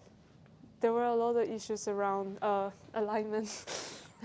And there are also zones like cache spread zones and stuff, which makes it very hard to add exact red zones. Otherwise, the kernel crashes. So I chose to relax the rules more in favor of just it working. That's a good catch. So you mentioned that quarantining is probably not necessary for malloc large allocations because when it's freed, we actually unmap all of those pages. So if you access it, the MMU is going to raise an exception. Okay, but did you look at all at how the address space is actually allocated? Like, how do you know that that virtual address range is not going to get remapped right away in the same way that? Yes, that's also a limitation. I mean, yeah. Did you look at all at the actual allocation policy? I don't really remember what is it going to look like UMA is? I don't really remember. Yeah, it uses a subsystem called VMEM, but I don't know how likely it is for a given address range to be reused quickly.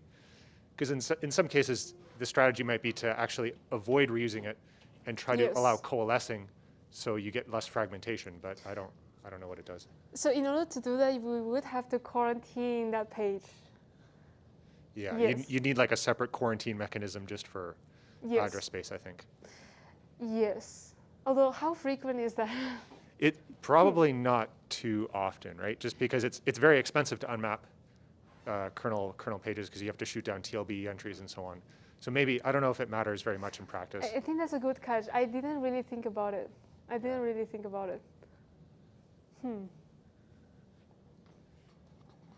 guess my other depressing comment is I think the SMR zones, I think they are, even though they have more complexity of when they decide to actually free, I think the consumer can still hoard a pointer and still use it after free. But I Yes. mean, it's good progress. Like it's not, I mean, you don't have to solve all the problems for it to be useful. Like it's clearly useful as it is, but I wouldn't, just maybe say that, yes, I haven't done SMR zones, but I know they're also subject to potential use after free or use after reallocation in the same way. It just is a little bit longer before the kernel normally will decide to reuse that address space. Yes. So for SMR zones, correct me if I am wrong, I remember that you keep some epochs and you have to poll whether the epoch is updated, like is up to date or not. And in some extreme cases, you'll call SMR synchronize and directly free this zone item instead of putting that to cache buckets. So my initial implementation of SMR quarantining was to force freeing using zone-free allocation, which is way slower than freeing that to cache buckets. Because in SMR zones, the cache you cannot fill the cache buckets before switching to another cache bucket. Each cache bucket could not be full, but you cannot free to whatever cache bucket because of the epoch. That actually worked, but I didn't find any SMR bug. So I am not sure if it works. I think I need more extensive testing on that. And I'm also extremely unsure of how SMR works. That's why I didn't choose to present here. But it would be helpful if someone wants to work on SMR quarantining. I think that would be very interesting. Also, there's a bit of a lack of documentation in SMR, I think. I did find some forums, threads about it, but some of them are also a bit outdated as it's been developing. So it would be very helpful if someone wants to reach out. I mean, I'll probably try to talk to you after, but I guess the one observation that might be interesting, just because you brought it up, is so the reason we can't poison SMR items immediately, because with SMR items, use after free is possible, right? Yes. It's actually legal. So what UMA actually does is it actually has its own sort of quarantine for SMR items. When you free an item to an SMR zone, it will never be reallocated immediately. The free bucket has to fill up, and then we might do some polling to see if that bucket can be finally reused. So my two observations are, you could actually reuse that mechanism Yes. to implement KSAN quarantine for regular Yes. zones. Instead of doing last in, first out, you could actually use the SMR style of fill the free bucket, and then you can have some policy to decide how many full buckets you want to keep before you start reusing them. So that might make the code a bit simpler. And also, yeah, for SMR quarantine, once you've actually pulled all the CPUs and you can prove that there's no more legal references to this memory, then you can have like a secondary quarantine mechanism specifically for those. I don't know if that makes a lot of sense, but that's kind of my immediate thought. So I see. like once your bucket is full, you pull all the CPUs, and at some point you can answer the question, is this memory truly free? Is it free to be reused? And at that point you can say, okay, I'm going to keep it in quarantine for a while longer and see if some memory accesses happen. I think I can see. I think I can see what you're saying. Yeah, it's a very fuzzy kind of notion, but the But first was it- point I think is useful, just because having last in, first out. Yeah, that's if you just copy whatever SMR as UMA Z-free SMR is doing for KSAN, you can actually reuse that mechanism, I think. So you don't have to have a separate quarantine code path. I see what you think. I see what you said. Yeah. That's a very good suggestion. But yeah, it's still very, very useful. Like, don't get me wrong. But it's worth a try. It's worth a try. I think I can see it. Just a bit. It's a bit simpler. You're 'Cause I was thinking about having a separate quarantine for SMR and for because my approach does not really work for SMR. But having a secondary quarantine for SMR, which is used for other, I think that sounds a better idea. Sounds like a better idea. It's also like transparent. Yeah, because you could have the non-SMR zones basically go straight into the SMR quarantine. When you decide a bucket is free, then you quarantine that bucket in this kind of second quarantine. And with SMR, it's just a different point in time when the bucket is free. Yes, I think that makes more sense. One other random observation, I guess, is I don't know. So I don't know what the state of the art is for KSN implementations, maybe in Linux, but like I would imagine that having a randomized quarantine size or even randomized red zone size up to alignment might be a really good strategy in general.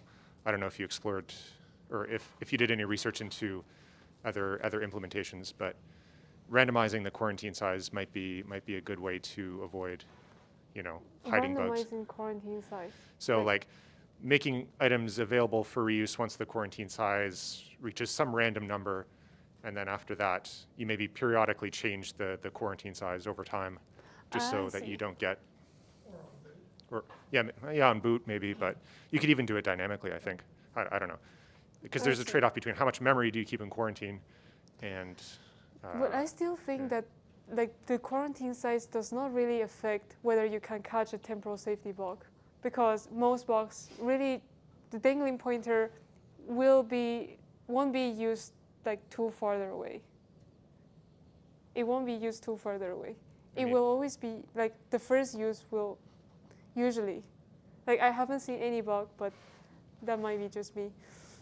Or maybe put another way, I suspect that in deferred dangling pointer use, there's kind of a long tail where a lot of them happens. If you look at it as a plot of amount of time since free when you would have used it, there's probably a long tail, but it's probably a very left adjusted graph.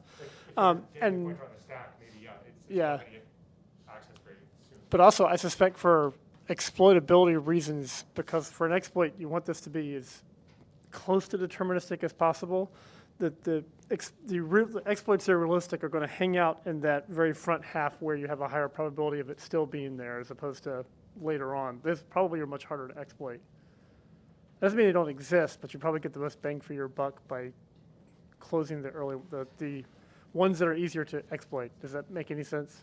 I guess I'm thinking about the scenario where you're doing, what's the term, where you basically, from user's place, the exploit tries to allocate a huge number of objects in order to fill memory with those. Yeah, so heap spraying, so as to try to drain the quarantined memory.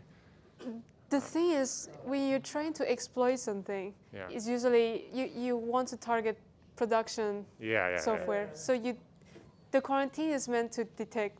It's not meant to protect. Yeah. There are some, for example, chair revocation. It's not meant to detect. It's meant to protect. So it does not so good at detection, but it does very well at protection. So I think it's the same idea here. I would like to keep the quarantine fixed size. I think that's what Linux and XNU does, because we don't want to make it too complex for something that's maybe not so useful. Yeah, fair enough. But thanks for the suggestions. It's very... I really like the suggestion on simplifying the quarantine to use SMR. I think that's a really good suggestion. It might be harder than it sounds. I don't know. You have to try it. Yes, of course. Thanks a lot. Are there any questions?